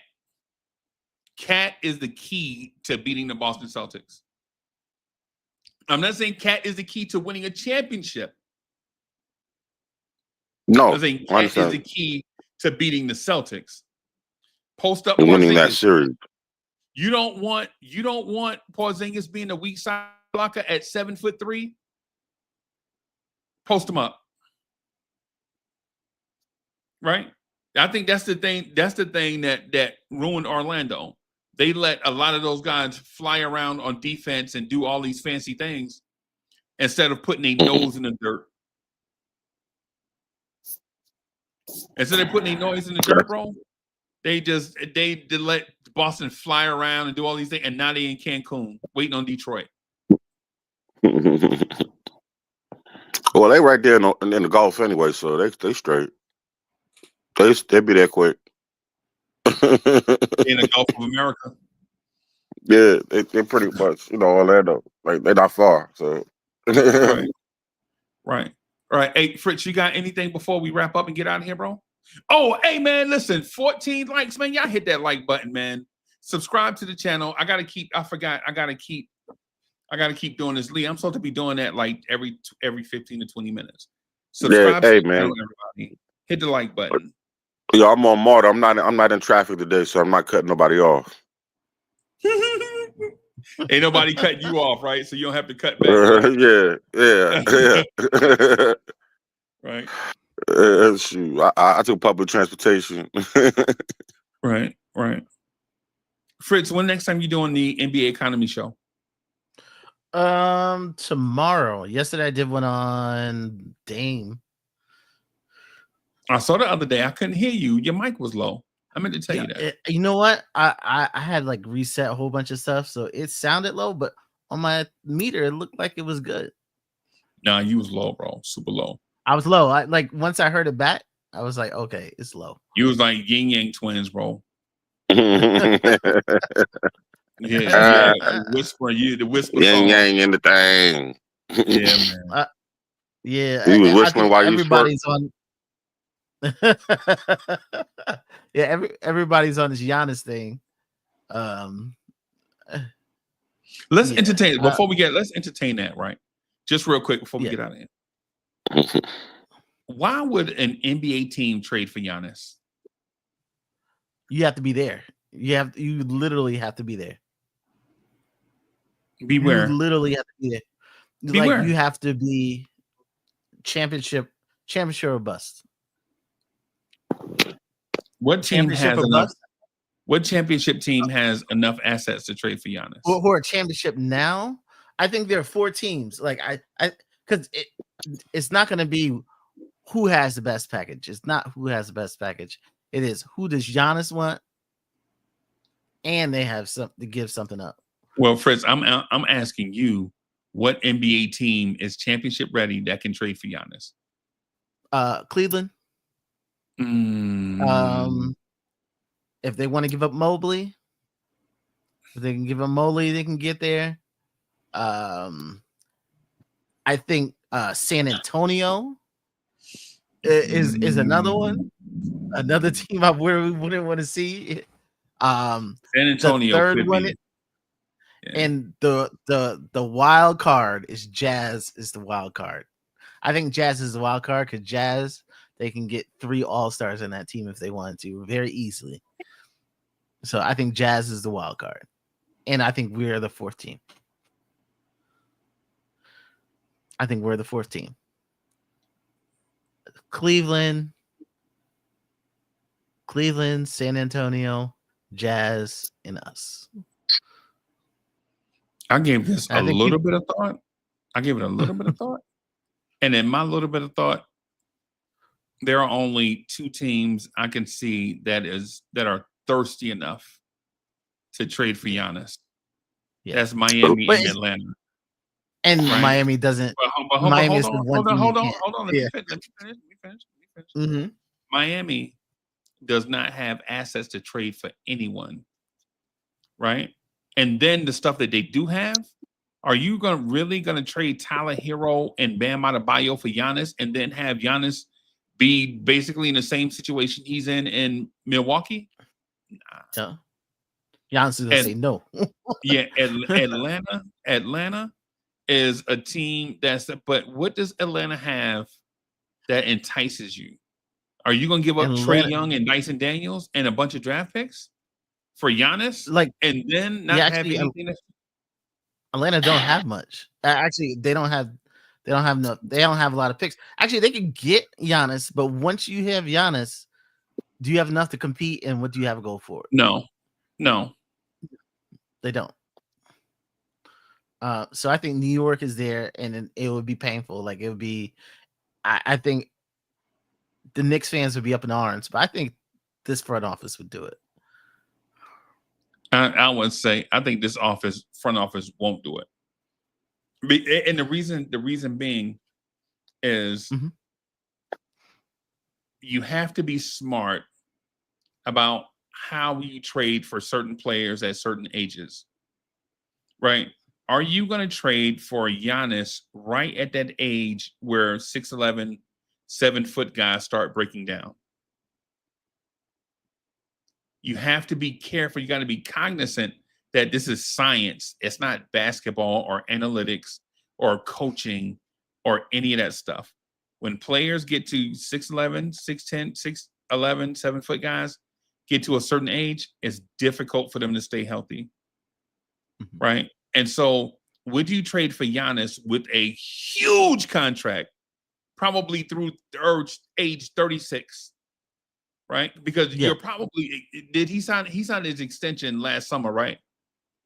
So it'll probably it'll kick in this summer. Think so. Okay. No, so even if he didn't, him and Cat make him pretty much the same right now. Okay. So Giannis has what, 3 years then? I think he signed it 2 years ago. So he's got 3 years then. Okay. Yeah. All right. So would you trade for Giannis knowing that if you trade everything for Giannis and he starts to break down, your franchise will be set back 8 years? Yes. I wouldn't do it. No, I think you have to. Okay, there's a couple ways you can look at it. You can look at it that you may not have another chance, like the way that OKC is running, the way some of these teams are like forming. Don't assume you have a 4-year window. You need to get there now, and I think Giannis gets the Knicks there now, and we've seen Giannis like drag teams. I think you would think Giannis, the way he can drag a team, and the way Jalen Brunson. I've never seen Giannis drag a team. Huh? That championship, that he drug that team. Nah, he didn't drag that team. I think he was tired. Like he was kind of tired. That's why he asked for Dame, because like basically they were just riding him. They're like he was doing it all. Yeah, because for those of us that remember, that playoff run, Chris Middleton was elite during that run. Yes, right? He was. Chris Middleton. Yes. And I'm not saying Chris Middleton was better than Giannis. What I'm saying is Giannis as Batman had the most Robinist Robin we may have seen in the last 10 to 12 years. That's what I'm saying. I'm not saying it was like Kawhi Leonard in the Raptors. I'm not saying it was like that. What I'm saying is if you remember, man, Chris Middleton was bodying people. And we didn't even know Chris Middleton could be that. Ask Mikal Bridges. Bridges guarded him some. Man, he was roasting that dude, bro. Yeah. But here's the question, though. Fritz, because that was, what year was that? That was 2022? 122. 2023? Wait a minute, 24 was Denver. I'm sorry, 24 was the Celtics. 23 was Denver. 22 was Golden State. 21? 21, 22. Does Giannis have, that was 5 years ago. Does Giannis have another run? That was 50 years from the first time they won theirs. Yeah, they've been out 3 years. Yeah, you're right. So 21. Yeah. Does Giannis have another run 5 years later? His play is still up there, man. his plays, he's still playing MVP. He's still playing MVP level. Like the only thing, Jokic had better years, but he's playing at MVP level. Yeah, man, if you know what, I ain't gonna front, bro. The athleticism thing bothers me because okay, so here's the thing. Here's my thing. I would rather trade for Jokic than Giannis. Whoa. And the thing about it is, I know why he going there too. The thing about it is, if His Giannis athleticism gets a significant injury and his athleticism is zapped by a little bit, just a teeny bit. I'm saying just a teeny bit, right? Now he's on that Kevin Durant level, right? Like you can get we can go get Kevin Durant right now, right? They'll probably beg us to take Kevin Durant right now from Phoenix, right? Not saying that Kevin Durant's not a Hall of Famer, a GOAT, right? But right now he's probably at that Kevin Durant level if he gets injured. And how we know this is we saw what an injury did to Derrick Rose's athleticism. Where Derrick Rose was still a great NBA player, but he wasn't Pooh. Like Pooh in Chicago the first 3 years, bro, we thought he was gonna be the GOAT. Anybody that saw Derrick Rose in those first 3 years and didn't think he was on the GOAT trajectory, they lying.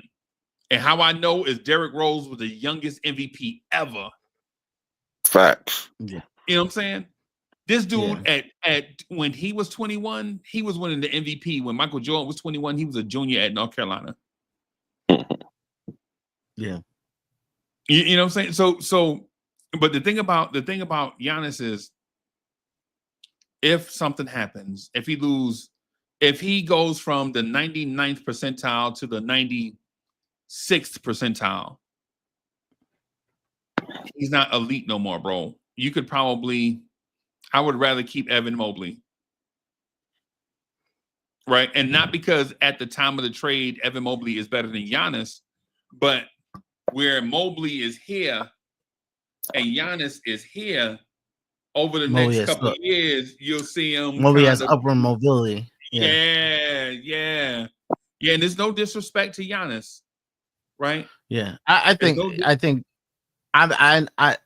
my thoughts. I think the Knicks are gonna go hard.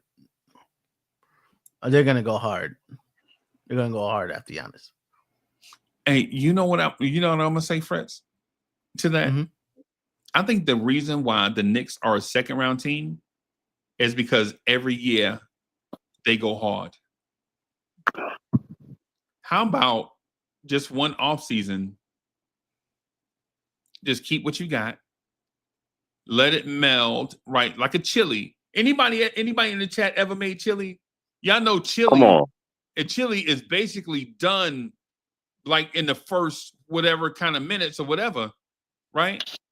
But when you let that thing, stew, when them red beans start busting open, man, and them seasonings start getting in them beans, bro, and you mess around and have it a little bit hot, maybe you threw some sausage in there or some your Trinity in there or something, bro. The way this chili is sticking to the pan because it ain't moving. Right. Yeah. I would say I guess. Okay, bro. Yeah, I'm with you. I really like this team, and on paper, I think it has every chance of being like a historically good offensive team. But Thibodeau didn't make it look like it this year, and that's my only thing. I think we wasted a year. I think part of that has to do with Mitch didn't come back until March, and Precious missed the first 21 games. So out the gate, Cat's backup was Jumpman. I know, but it's just the offense, the scheme ain't there. Like this is, I don't think even with an off season, Thibs will have this looking like a well-oiled machine. It can't look this bad. What are you can't look basing this it? What are you basing it on though? No, like spacing ain't there. Just space, like these guys, they should have space. Nah, you can't. You Nah, got you can't do that to me. Nah, spacing is the thing you can fix in the afternoon, bro.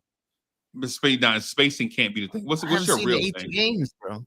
I haven't seen the 82 games. I thought this would be like a free flowing offense.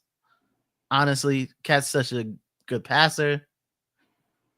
I really thought, like in my head, and it may be me, but it's in my head. I thought this would be like a I get what you're saying because I think I'm there with you. But spacing, we gotta come, man. Nah, spacing can't be the thing, bro. There's got to be something else to it. Because spacing is a thing that you can get everybody in the gym and you can fix that in 2 hours. You might not even have to take your warm-ups off. Could we do that for game 6? Nah, we talking about the summer. I know, but I'm just saying, like, yeah, we need a free-flowing offense. You know what? My thoughts on the year is, hey, we're gonna have a free-flowing offense. The defense might need to work, but we're gonna have a free-flowing offense. We never got there. Lee, you know how you can fix your running game? People say, well, you need 2 big guards for your running game, and you need 2 big tackles for your passing game. Yeah, that'll help. But you know what you can do? Your line splits. Go from a 24-inch gap to a 36-inch gap. Right? That way, and you know what you did? You just created 5 feet of space on your offensive line. Right? Now, when your guard pull, like when your center pins and your guard pulls, the alley goes from like 24 inches to 28, 30, 36 inches. And when people say, well, that's not much of a difference, bro, it's a whole foot. What? It's a whole foot. I know that's that you running. You running right through. That gives you. Come on, man. Now you talking about fingertips touches you instead of hands grabbing you. Right. These are the things I'm saying. Like the offensive part it's as simple as this. Tom Thibodeau is not an offensive master. Yeah. Right? Because the part that you feed is the part that grows. Yeah. I wouldn't even be mad if we scored 140 and we gave up 135. But like, wow, we should be like, I wanted to see at least that part first, like, because that's the one part you got Cat. Like, yeah. Yeah, I think I haven't seen anything. I haven't seen. You know, Cat didn't have a full training camp with the Knicks, though. Yeah. It's the same thing with Minnesota. They didn't have a full training camp with Randall and Dante. And that's why they look crazy coming out the gate. And that's why we look crazy coming out the gate. But look where we are right now, though. Is it better? I think we look better early in the season. I think we look even before Mitch came back. What does better mean though? Like, what do you mean by better? Just ask. Like the offense was. I think it was in sync. Like it looked which part though? I'm saying which part though, because the offense just mean you cross the half court and with the possession of the ball, you're on offense. Like, which part are you talking about? I think it looked like Cat was comfortable. He was probably doing a little bit too much rebounding at the time, but Cat looked comfortable. He was shooting more threes. OG was cutting to the basket a lot. You're talking about the part where they put Josh Hart at the elbow and turned him into a facilitator passer. When they had him playing the Draymond Green role, and then he was at the press conference talking about he feel uncomfortable in his role. He don't know where he fit in the offense. Y'all remember that? And then they moved Josh away and put him at the 3-point line, and then he didn't shoot. Don't tell me y'all don't remember Fritz. I know you remember Josh Hart saying that was preseason. It was preseason, but once he got to the season, he looked pretty all right. Nah. No, Cat wasn't there. Well, Cat might have been there for the preseason. I think Cat was there for the preseason. What I'm talking about is it was like game 10 or something. I think it was like game 10. No, that was preseason. Like the whole preseason, Hart was complaining. Hart was like, I don't know. I don't know what I'm supposed to do. And then it got to the regular season and it was like, okay. Mikal was bricking. Mikal was bricking, but the offense was humming. And Mikal was shooting a lot of like open shots. Like he was getting that corner three like all the time. Like he was missing them, but he was getting a whole bunch of them. Knicks will be 25 and 26 champs. Thank you for the generous contribution. He says, uncomfortable question. With the Lakers getting packed up by Minnesota, did the Knicks lose the Cat Randall Devo trade? No. And here's why. Like, I think Randall and Dante equals Cat. Some people like it. Some people. I'm talking about when they're at their best. When Dante's at his best, when Randall's at his best, they equal Cat at his best, in my opinion. Right? Whatever. Some people say yes, some people say no. I think where the Knicks won the trade is that young bull James Najee, and I'm gonna keep saying his name. Right, Lee? I'm gonna keep saying his name. You remember how last year I was saying Pacom Dadier, and people were like, "Who is Pacom Dadier?" And then drafted him, and then they come to me like, Uncle Freezy, that dude Pacom Dadier is the truth. You telling me that this young bull, I promise you, this young bull is Jalen Duren. This young bull, James Najee, he's more physical than Duren, though. This young bull is like collateral damage every night. Somebody gonna get hurt. It's a referee, a Nick, a opponent, himself, but he plays so hard that somebody getting hurt, bro. Now, what does that mean for Ariel Hukporti?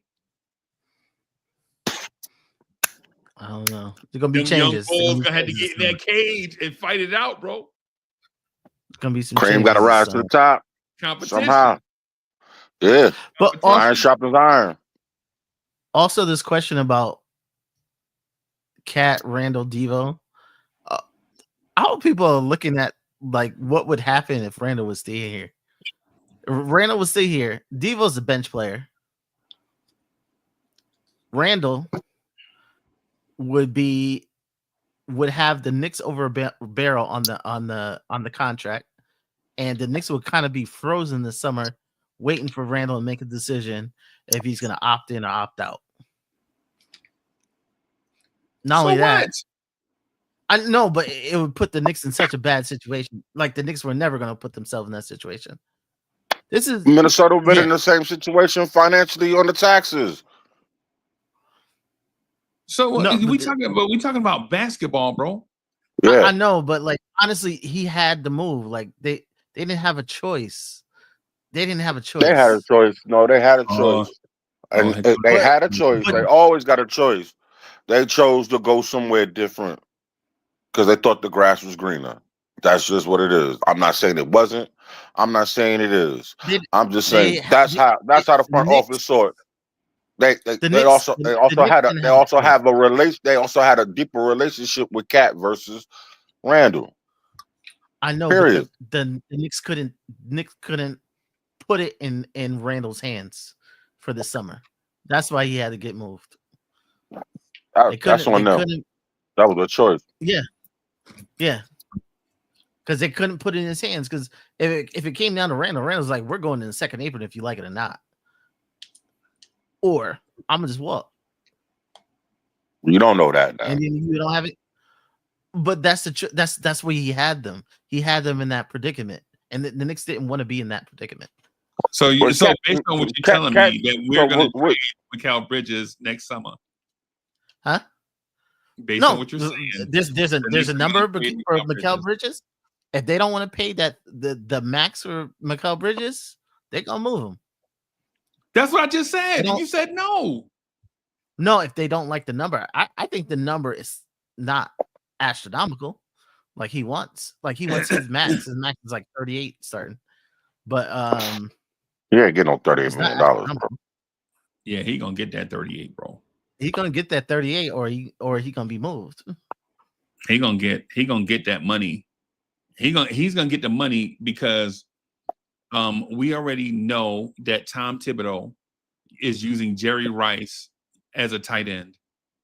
That's why you don't see Mikal Bridges and a delight that other people see him in. Mm-hmm. Right.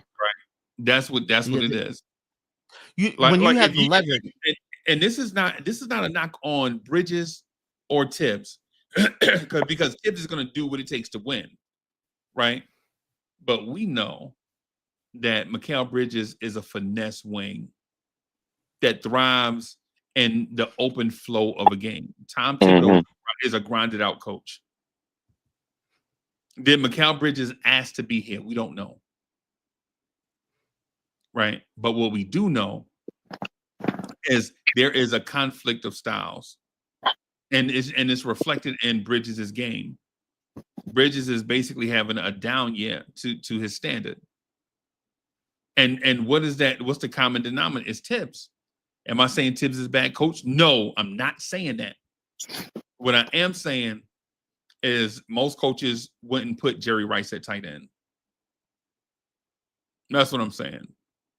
Like legitimately, I could see another coach somewhere else turn Mikal Bridges back into 25-5. Right? And great defense. Because we know Bridges on an island is a shadow. Like legitimately, Mikal Bridges on an island, when you're not ramming him into screens, he shadows better than most defenders in the league. And I'm talking about shadowing. I'm not talking about bodying up and pushing and reaching and scratching and clawing. I'm just talking about just shadowing people. Right? Great cover.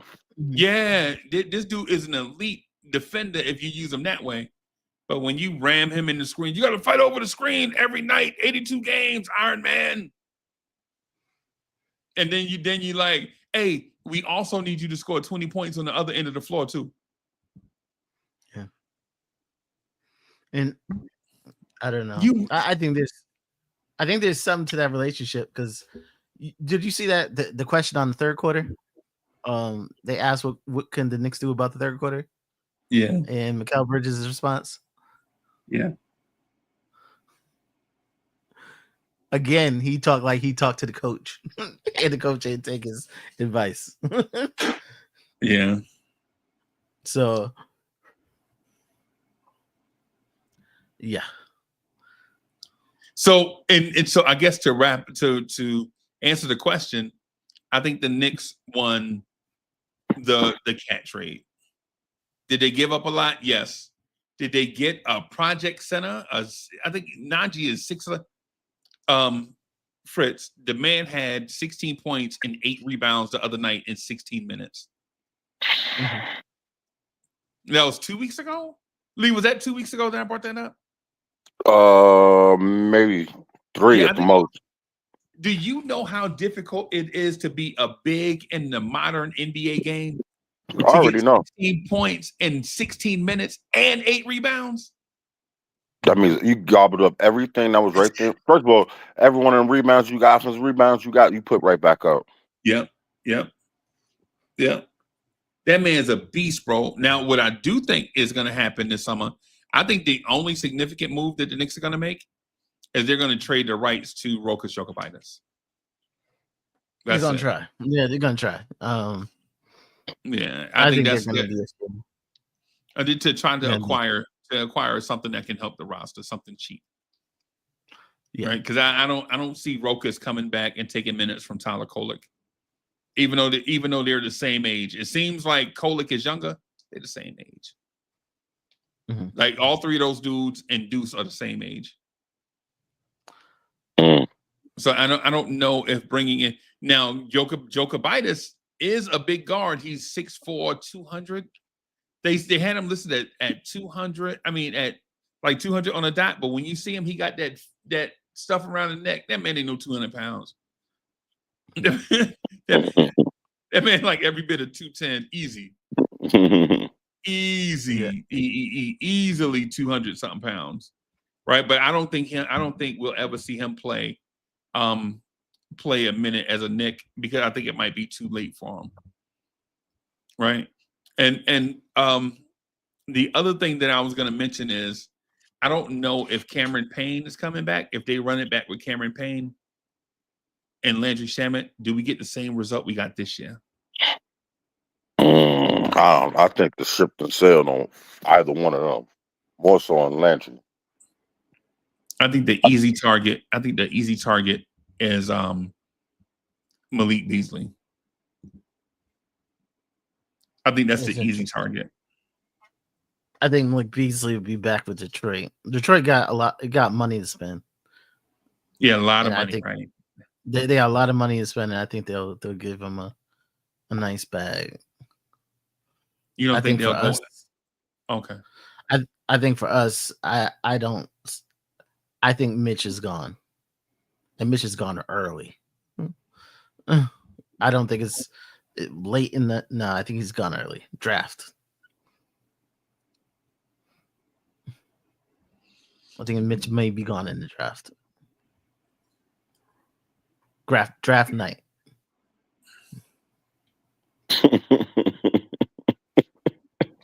Every conversation leads to Thibs getting fired and Mitch getting traded. Y'all see that? Every conversation, bro. Tell me I'm wrong, though. Tell me I'm wrong. I mean, maybe the power of friendship would keep his job, but common sense tell me he ain't gonna be back. Oh God! I don't know. Is there a? Oh, go ahead, bro. No, I'm just like, yeah. I mean, just the way Mikal performed and how much you paid for him, the way the offense looked. I don't think you can. I think they would look at it and say, "Hey, maybe you can get a coach who can make all these things work together." Tib had 82 games, and it looks like it's in shambles. We need a specialist to come in here and take care of this. Well, schematically, the coach is out there. Personality-wise, the guy is not a fit wherever he go because he's like a principal instead of a person. These guys at this level, they don't need a principal / chaperone. The guy I'm talking about is Mike Brown. Yeah, Mike Brown is he's still the most disliked coach. Huh? Yeah, I mean, Thibs after 5 years is still the most disliked coach in the NBA. Yeah, And that ain't good. And so you can't really replace him with Mike Brown because Mike Brown is not the best at relationships. Like how do you get De'Aaron Fox mad, bro? Or I don't know what happened in Sacramento, but for them to trade De'Aaron Fox, man, that's crazy, bro. I don't even know. I think they're gonna get a player with a nice clipboard, rookie coach, nice clipboard with experience, assistant. Like I think Thibs is coming. I think Thibs is coming back to coach those last 3 years, and they're gonna bring back Quentin Grimes and Taj Gibson because they cheat. I mean, they cheat. I think the person that is gonna be traded, PJ Tucker. I think PJ Tucker is so gone, bro. Yeah, he's gonna be in. If they do a sign and trade. If they do some signing trades, like PJ Tucker will be in one of those. But he was on a 2-year deal. Yeah. So they can opt in and opt out. It's kind of like it's what they did last year with those Oh, The a 1 and players that 1. we threw in the deal, 1 and 1, like you can opt in or opt out. Right.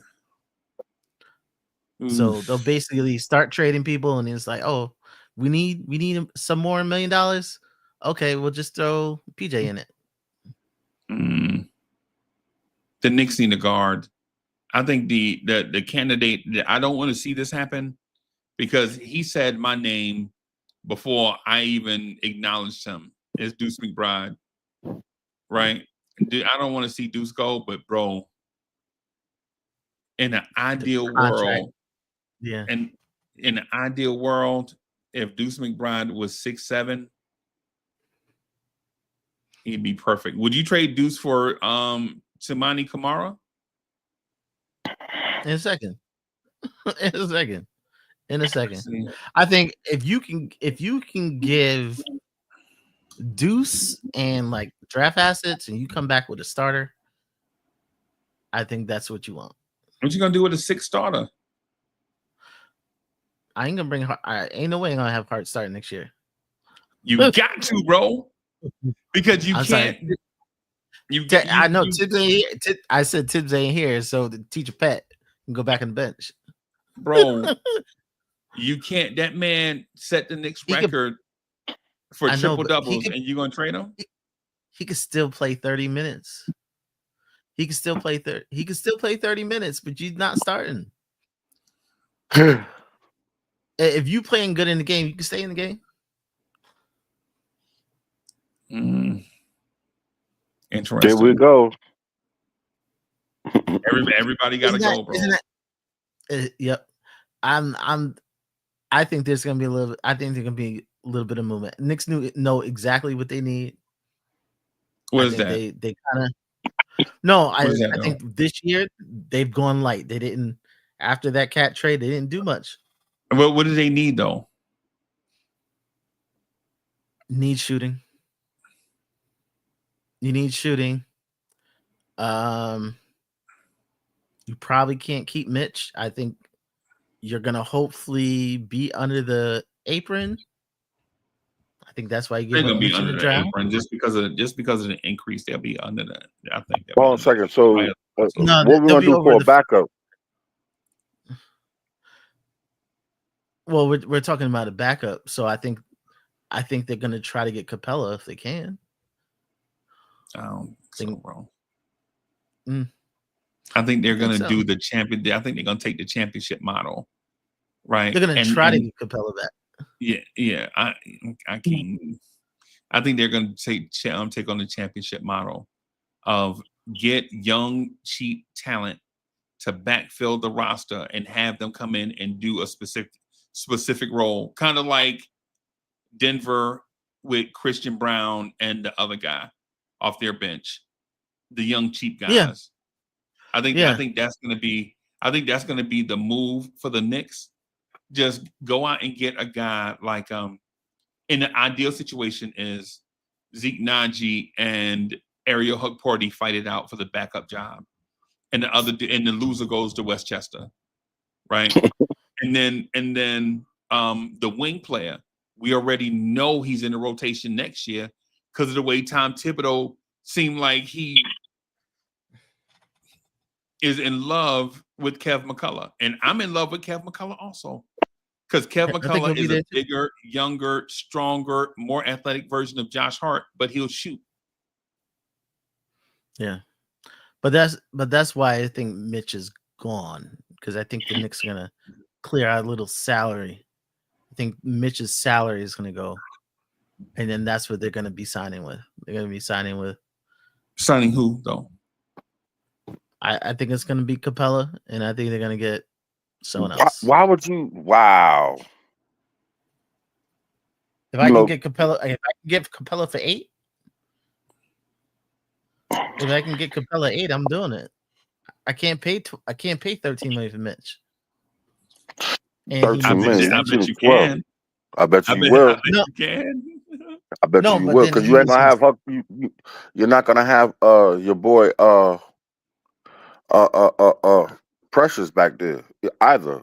He on a 1 year $8 million. Precious is gone. So here's the thing: the Knicks need shooting, and you want Clint Capella. Yeah. He's one of the people I'm getting. Yeah. With some of that money, yeah. Nah, man. I don't see it, but go ahead. You might be right, but this is your world. But that's why you have to get rid of Mitch, because you need the salary spot. That's why you get rid of him in the draft.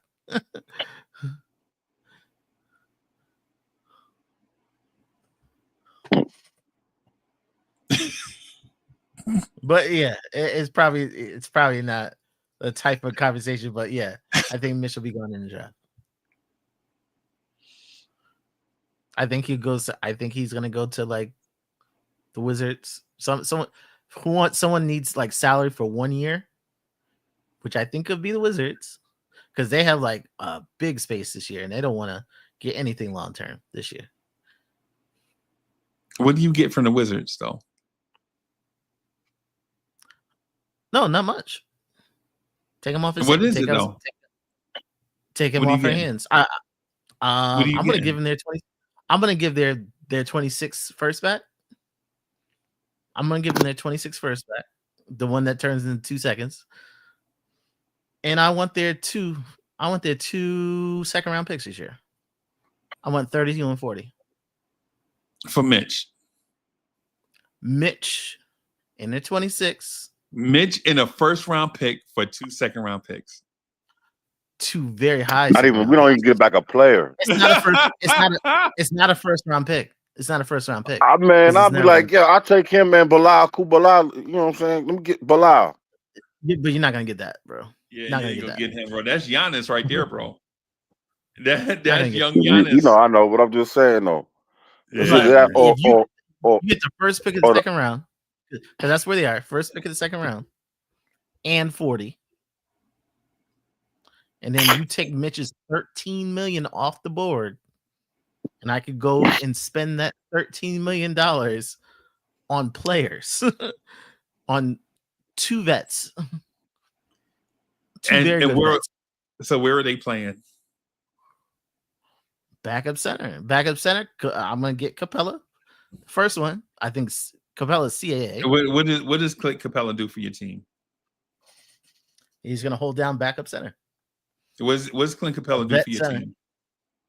What's Clint Capella do for your team though? Rebounding. He's gonna be the rebounder I need, and he's gonna allow me to sign someone else. Man, another keeper. Man.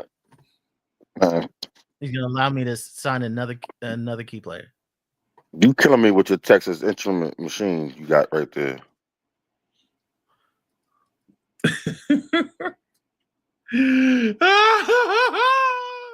Yo, I know people are gonna be upset.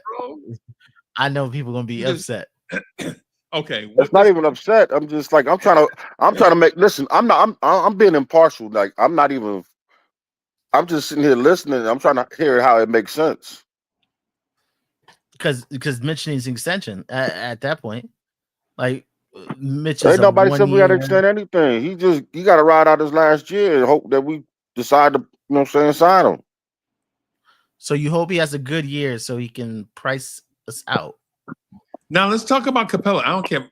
What does Clint Capella do for the Knicks? I honestly I can't see it in my mind. Just a versatile backup big. He's done. He could be start. Bro, he's done. Why do you think Atlanta's like they've been? They start a 6'9" guy, 6'8.5" cat over this dude, the student 6'11", because they've been waiting with like a 7'4". Because Capella was holding down that spot.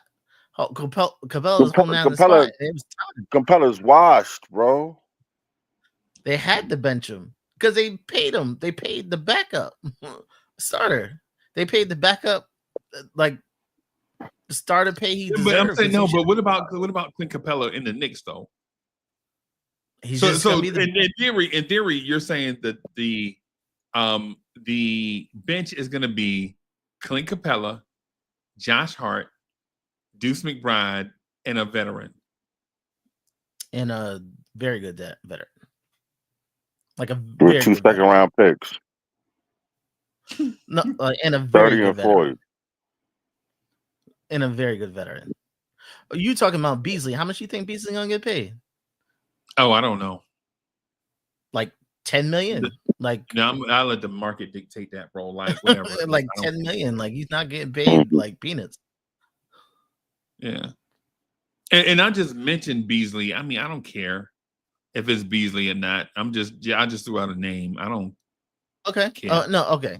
Okay, because I did my last markup was Capella and Oubre. Capella and Oubre. Who? Nah, Philly love Oubre, bro. We gotta stop that one.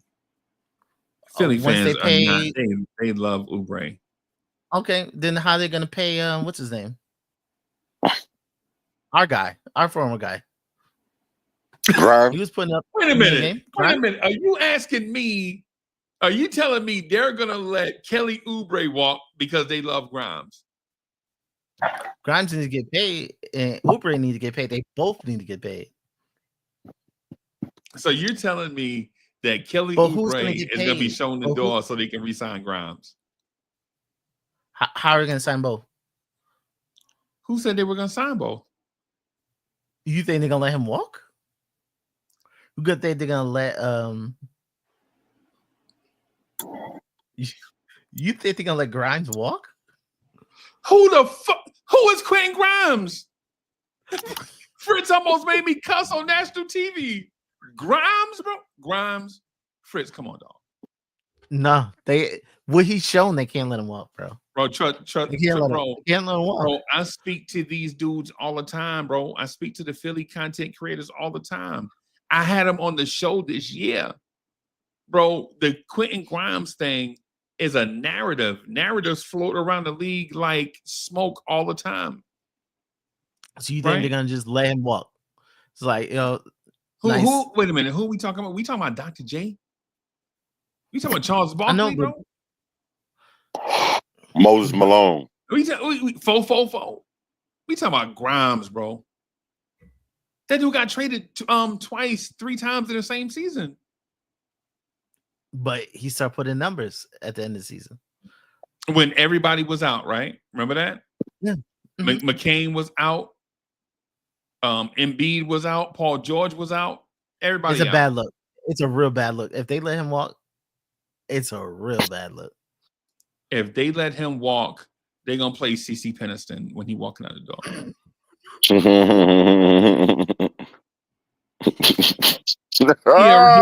He a random 6'4" tanking shooter that can score in a tank. That's what he is. His upside might be Colin Sexton, but he don't have that dog in him, bro.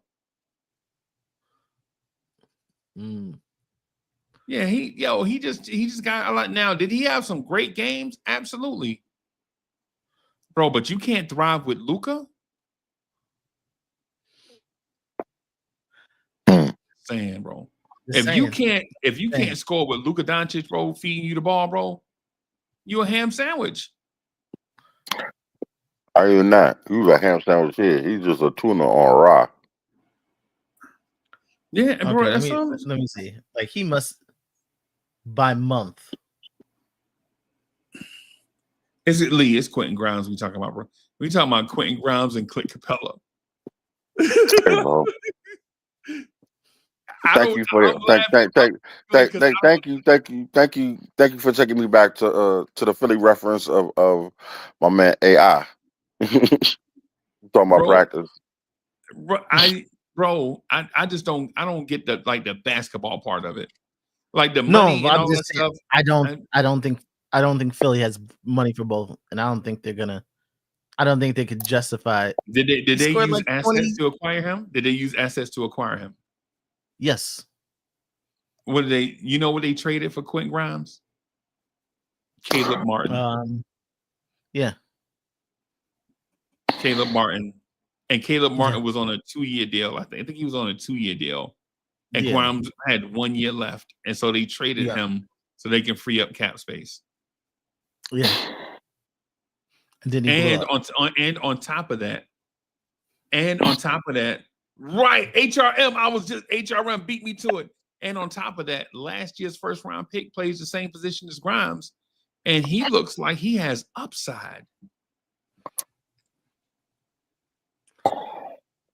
Why would I bring back Grimes and to impede on the progress of McCain when McCain and Maxey look like a duo?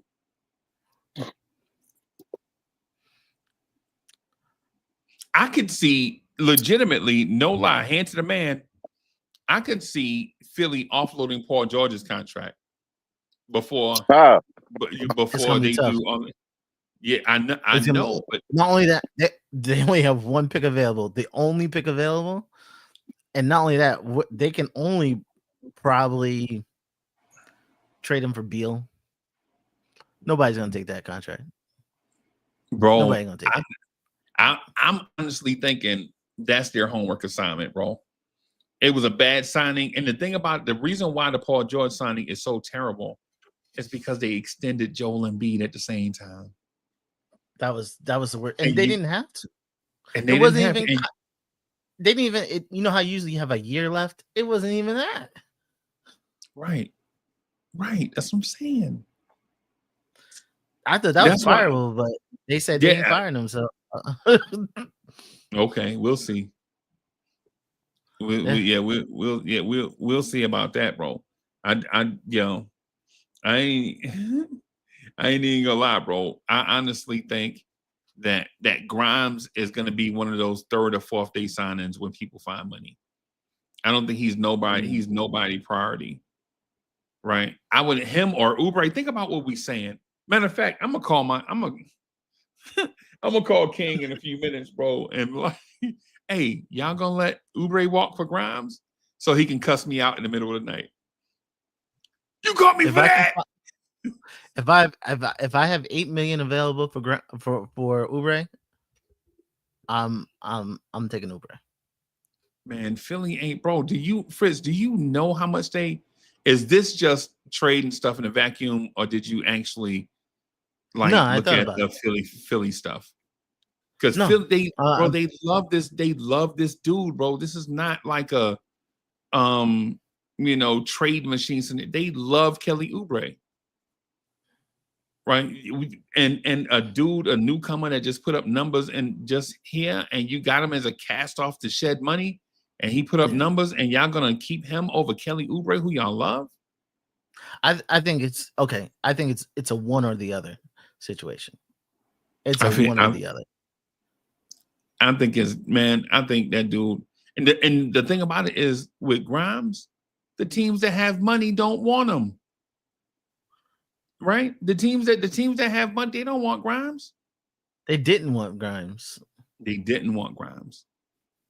I think he's shown enough that somebody's gonna say, like, okay, I see the vision.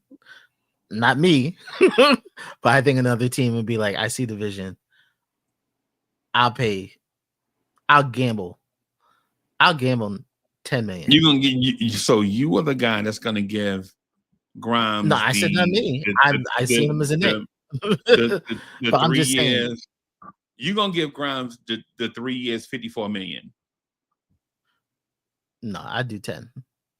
But I think there are teams, because there's not going to be a lot of free agents out there. I think there are going to be teams that are like, I'll take that 3 years. You think San Antonio is going to sign Quentin Grimes to $10 million? San Antonio don't need that. No, they don't need him because they got like 6 guys that do the same thing Grimes does. You think Detroit is going to sign him? Better. Detroit is going to sign Quentin Grimes? If Beasley's out of price, bro, range. They benched that man. They benched that dude, bro. They had the Fontanello or whatever. No, they already traded. They already traded for him. They already traded him. Yeah, and they benched him. And they already traded. No, they don't need him. They already had him. They had him and they benched him. They wouldn't even play him. Yeah, they wouldn't even play that man, bro. Mhm. They were on No, a they're not gonna- 29-game losing streak and would not play Quentin Grimes, bro. Do you know how Yeah. Lee? How bad do you have to be for a team to lose 24 straight? Look down in the bench and be like, "Nah, I'm good." hell no. Right. Yeah. No. Yeah, He, well, he, go he's what not we going got. back to Detroit. And He's not going to and Detroit. full disclosure, the Quentin Grimes people hate me, and I think I'm borderline about to hate them back because I call them a ham sandwich, and I keep calling him a ham sandwich, and it's like so. Every now and then they'll show up in my DMs like, "You talking about he a professional?" Blah, blah, blah, blah, blah, blah. I don't care. He a ham sandwich, bro. Fritz, I never told you that the grounds people hate me. You told me. I ain't bring it up. I ain't bring it up. Bro, full I knew disclosure. they was on you. I knew they was on you. So Yeah. I was gonna say. Hey, But and hey, Brandon. So the thing is with the Grimes in the front office thing. So the guys and gals at Eat Sleep Sixers, their priority from what they hear, right, is that Kelly Oubre is a mainstay, right, because of what he provides for Maxey, right. You can legit let Maxey do his thing because Kelly Oubre can do all the other stuff. It'll remind you of Kelly Oubre and John Wall, where John Wall can zoom around the floor and speed up and down the floor doing all that stuff, and Kelly Oubre can do all that stuff like defend big guards, play make a little bit, knock down threes, and he's always on a reasonable contract. That's their stance on it. Now with me, I would love to bring in Kelly Oubre. Y'all know I'm a Kelly Oubre fan. Right, I'm a Kelly Oubre fan, but look at that like Jalen Brunson and Josh Hart kind of, but not to that extent. Like they didn't play together, but how Jalen Brunson can do all these different things because Josh Hart can kind of mop up the mess, like do all the other things so that Jalen Brunson can do certain things. So yeah, man. Lee, what you think, bro? You think the Knicks gonna make a major move after we win this championship? Hey, that's a great question. I don't know. I don't know. I I'm still sitting here just like trying to brain dump some of the stuff that I heard, like because I know it's absurd, but trading Mitch is absurd. I'm not saying trading, which is absurd, but the answer that came with that was to me like outlandish. I don't even see that man in this uniform for real. Like we just gave up sugar for Shinola. Yeah, the Clint Capella thing is you got. I don't know. Okay, so the Knicks are like over the first apron by like $300,000, so they got like $8 million. Okay, $6 million. Okay, if you take all the spaces, basically $6 million to spend, which isn't much at all. But if they find a way, they can dump Mitch and take his $13 million off the board. That turns to 19, and then a lot more things can open up. Mm-hmm. And then, so I just want to ask the question. So, do you think in those minutes that Mitch got, Clint Capella can get those same numbers? I don't think it's about the same numbers. Mitch got his first double-double the other day. Oh, it's not his first. Are you talking about this year? It's his first, or his second double-double this year. First in the playoffs. Yeah, the first in the playoffs. Yeah. Yeah, because he got one against Charlotte, right? Yeah. Yeah, I don't think it's about getting like. I think it's about filling the roster with quality players. Oh, Mitch is not a quality player. Yeah, Oh, man, But that's bro. one player. That's 15 minutes. oh That's Now, no. $13 million. 15 minutes. here we go. Here he comes. Now he's gonna do the hustle. No, I said that's $13 million for 15 minutes. And I think they could, for $13 million, I think they could spread that out. Could you get a quality point guard? Is this with what that Jay 13 Ellis be talking about, man? I got it, man. Yeah. Yeah, Jay Ellis be like, I be driving him crazy too. But for $13 million, I can get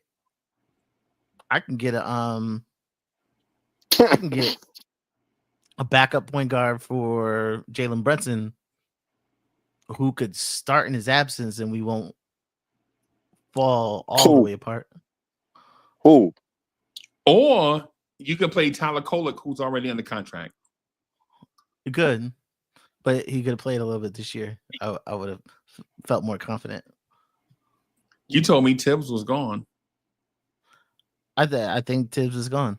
I know. I said Right. like if the Knicks are sane and it isn't the power of friendship, I think Thibs is gone. I think just the way people weren't used to the full, I think they're gonna be like, we need to get a guy who can use these guys to the full, and we'll insulate that coach by having him a strong assistant.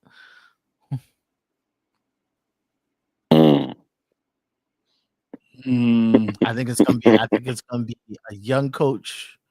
You know, Fizdale. No, I think it's keep gonna the be a locker young room coach going with a nice clipboard game. I think that's gonna be. Yeah. Okay. Brendan Malone. It's not a young coach with a nice clipboard game. No, Brendan Malone is dead, bro.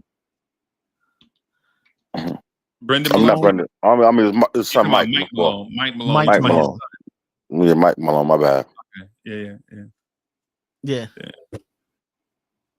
I don't know. I think they're the same. He's the same guy as Thibs, bro. Exactly. That's why I said it. Yeah. I don't think you. Yeah. Here's one. Yeah, I think. Here's one for you. Gilbert Arenas. Huh? Gilbert Arenas. Yeah. Oh no, Yeah. he never touched. Yeah. McCann's as his clipboard guy. Yeah. Actually, it's not like it's unlikely because JJ Redick took the same path. We can't sit here like you never saw the JJ Redick podcast. Yeah, and it's his X and O's. So that's who he's there because he's superior in X and O's. I mean that type of coach. Yeah, and he's Quinn Snyder, and y'all don't know it yet, but JJ Redick is basically Quinn Snyder, Johnny Dawkins, Mike Krzyzewski. He's basically that. That's basically what he is. You can tell by the way he manages his personnel and the way he inspires people to do more. Like he talks to people and try to get the best out of them like he is more of that motivator. Yeah, I was going to say motivate. Is gonna motivate you any way he can. Like no Professor lie. Lombardi. Yeah, no lie. When Mike Krzyzewski had Brandon Ingram, he hugged, man. Every time you saw Coach K, he was hugging Brandon Ingram because Brandon Ingram came up with a kind of a rocky, kind of not bad, but kind of like a rocky thing in his background, a little turbulent, a little bit. And so instead of yelling at him and scolding him, he's like, "Hey, man, kid, come on, man. Come on." They're like, he did that to him. But Jason Tatum, he put his foot in Jason Tatum's rump every time he got a chance. He yelled it on national TV. "You soft effing St. Louis kid," is what he yelled at Jason Tatum on national TV. Right? He stayed in Jason Tatum's backside to get the best out of Jason Tatum because Jason Tatum could have easily been a top 20 pick instead of a top 3 pick. Right? Coach K used that to get that. And Jason Tatum tell that story. Jason Tatum told the story like they were beating somebody and he didn't show killer instinct, and Coach K cussed him out like a dog at halftime, and Duke was up by 25, and he cussed Jason Tatum out about not being a killer, an assassin, like wanting to put his foot on the throat of the opponent, not in a real sense, but in the literal sense. Yeah, like you could score 40 and you gonna settle for 18. What kind of player are you? And look at Jason Tatum now, though. You know what I'm saying? The same thing with RJ Barrett and Zion. Like Coach K coached all these dudes different. Cam Reddish, all these dudes different. Like with Zion, he backed off and let Zion be the celebrity. With RJ, he let RJ be the leader. Right? With Tyus Jones, he let Tyus Jones develop as a, you know what I'm saying? So you motivate everybody differently. So, but anyway. Yeah, that's what a coach does too. NFL, NBA, all it's just managing egos. Yeah. I know I had like some out of a name I would like. I'm not even sure if maybe even as a top assistant, maybe not even a coach. But Rondo, I would like to see Rondo with a clipboard. I thought he was on his way to Memphis. He was on his way to he was supposed to be an assistant somewhere, and then I think he changed his mind. But we got into that traffic situation. Yeah. Yep. So I like Rondo. But the thing I like about Rondo is like he's been on teams with superstars, and he knew how to bring superstars together. And I think Knicks, the way they're going, maybe that's something they might want to look at. Maybe not as a head coach, but maybe as a top assistant. Okay. Now that's something I haven't heard, and that's an interesting, fresh idea. Yeah, I would say, I just want to see how the Knicks do tonight in Game 6. If the Knicks lose tonight in Game 6, I'll be open to the conversation tonight after that. But if the Knicks win Game 6, man, I ain't want to hear that, bro. Right? I'm not open to a new coach. You know what I'm saying? What the back end of the roster is going to look like, and none of that stuff. I'm saying give peace a chance, right? because what I found is that people have Tom Thibodeau fatigue, and they won't admit to it. Right? Tom Thibodeau is a good coach and does a lot of good things, but people are just tired of being in this rut, and they want Thibs gone because they just tired of watching the game. Thibs is gonna be yelling. He's not gonna get a tech. He's gonna run a junior varsity offense. He's gonna run an elite high-level NBA defense. He's not gonna be welcoming with players. He's not gonna do all these different things, and it grind on you, bro. It grind on you. It's like when you in school and you get the mean principal, right? And you're like, oh my God, this lady, every time she see me, pull up your pants, you gotta have your pencils, you gotta be in class on time. And you're like, yo, you tell us that every day, and we do this every day. Right? Yeah, that's what I think it is with Thibs. It's just Thibs fatigue. Right? I'm tired. And it's not. It's man. I'm just like one of those people. You know, some people is like, oh, just throw the whole thing out. And I'm like, no, I don't want to throw the whole thing out. I just like, yo, just a couple things you need to work on, bro. Yeah, man. It's like you just refuse. Tom Thibodeau, bro. It's like Tom Thibodeau is hamburger helper. You're like, when you first get it, you're like, yeah, they got 28 flavors. And then after a while, you're like, bro, if I see another box of hamburger helper, I'm gonna blow up the planet. You know what I'm saying? Throw a little something on that, like. Yeah, it's just, you know, it's like, but anyway, y'all, let me get out of here because I got to be somewhere at 7:30. You know, do some leave. So I think I might be accepting a thing. I'll talk to y'all about that tomorrow. But if so, then I might have to finagle some things around, but they offering like life altering bread. Hey, Oh, man. inshallah. No, Hey, you can put in. You might have to put a little word in for us. yeah, man. But Yeah, yeah, man. but everybody needs to join us on the Playback TV. Yeah, man. Join us on Playback TV. Y'all stop playing.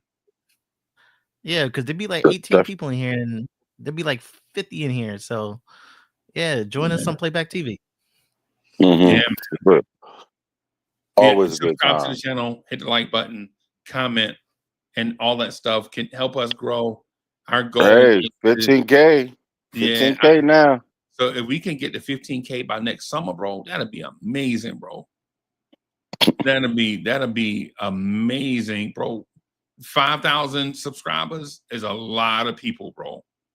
That's a lot of people. So I'm just gonna ask everybody to kind of help us grow or whatever. And if we can get there, we get there. You know. But thank y'all, everybody, for coming out, man. We'll holler at y'all later. Peace, everybody. Peace.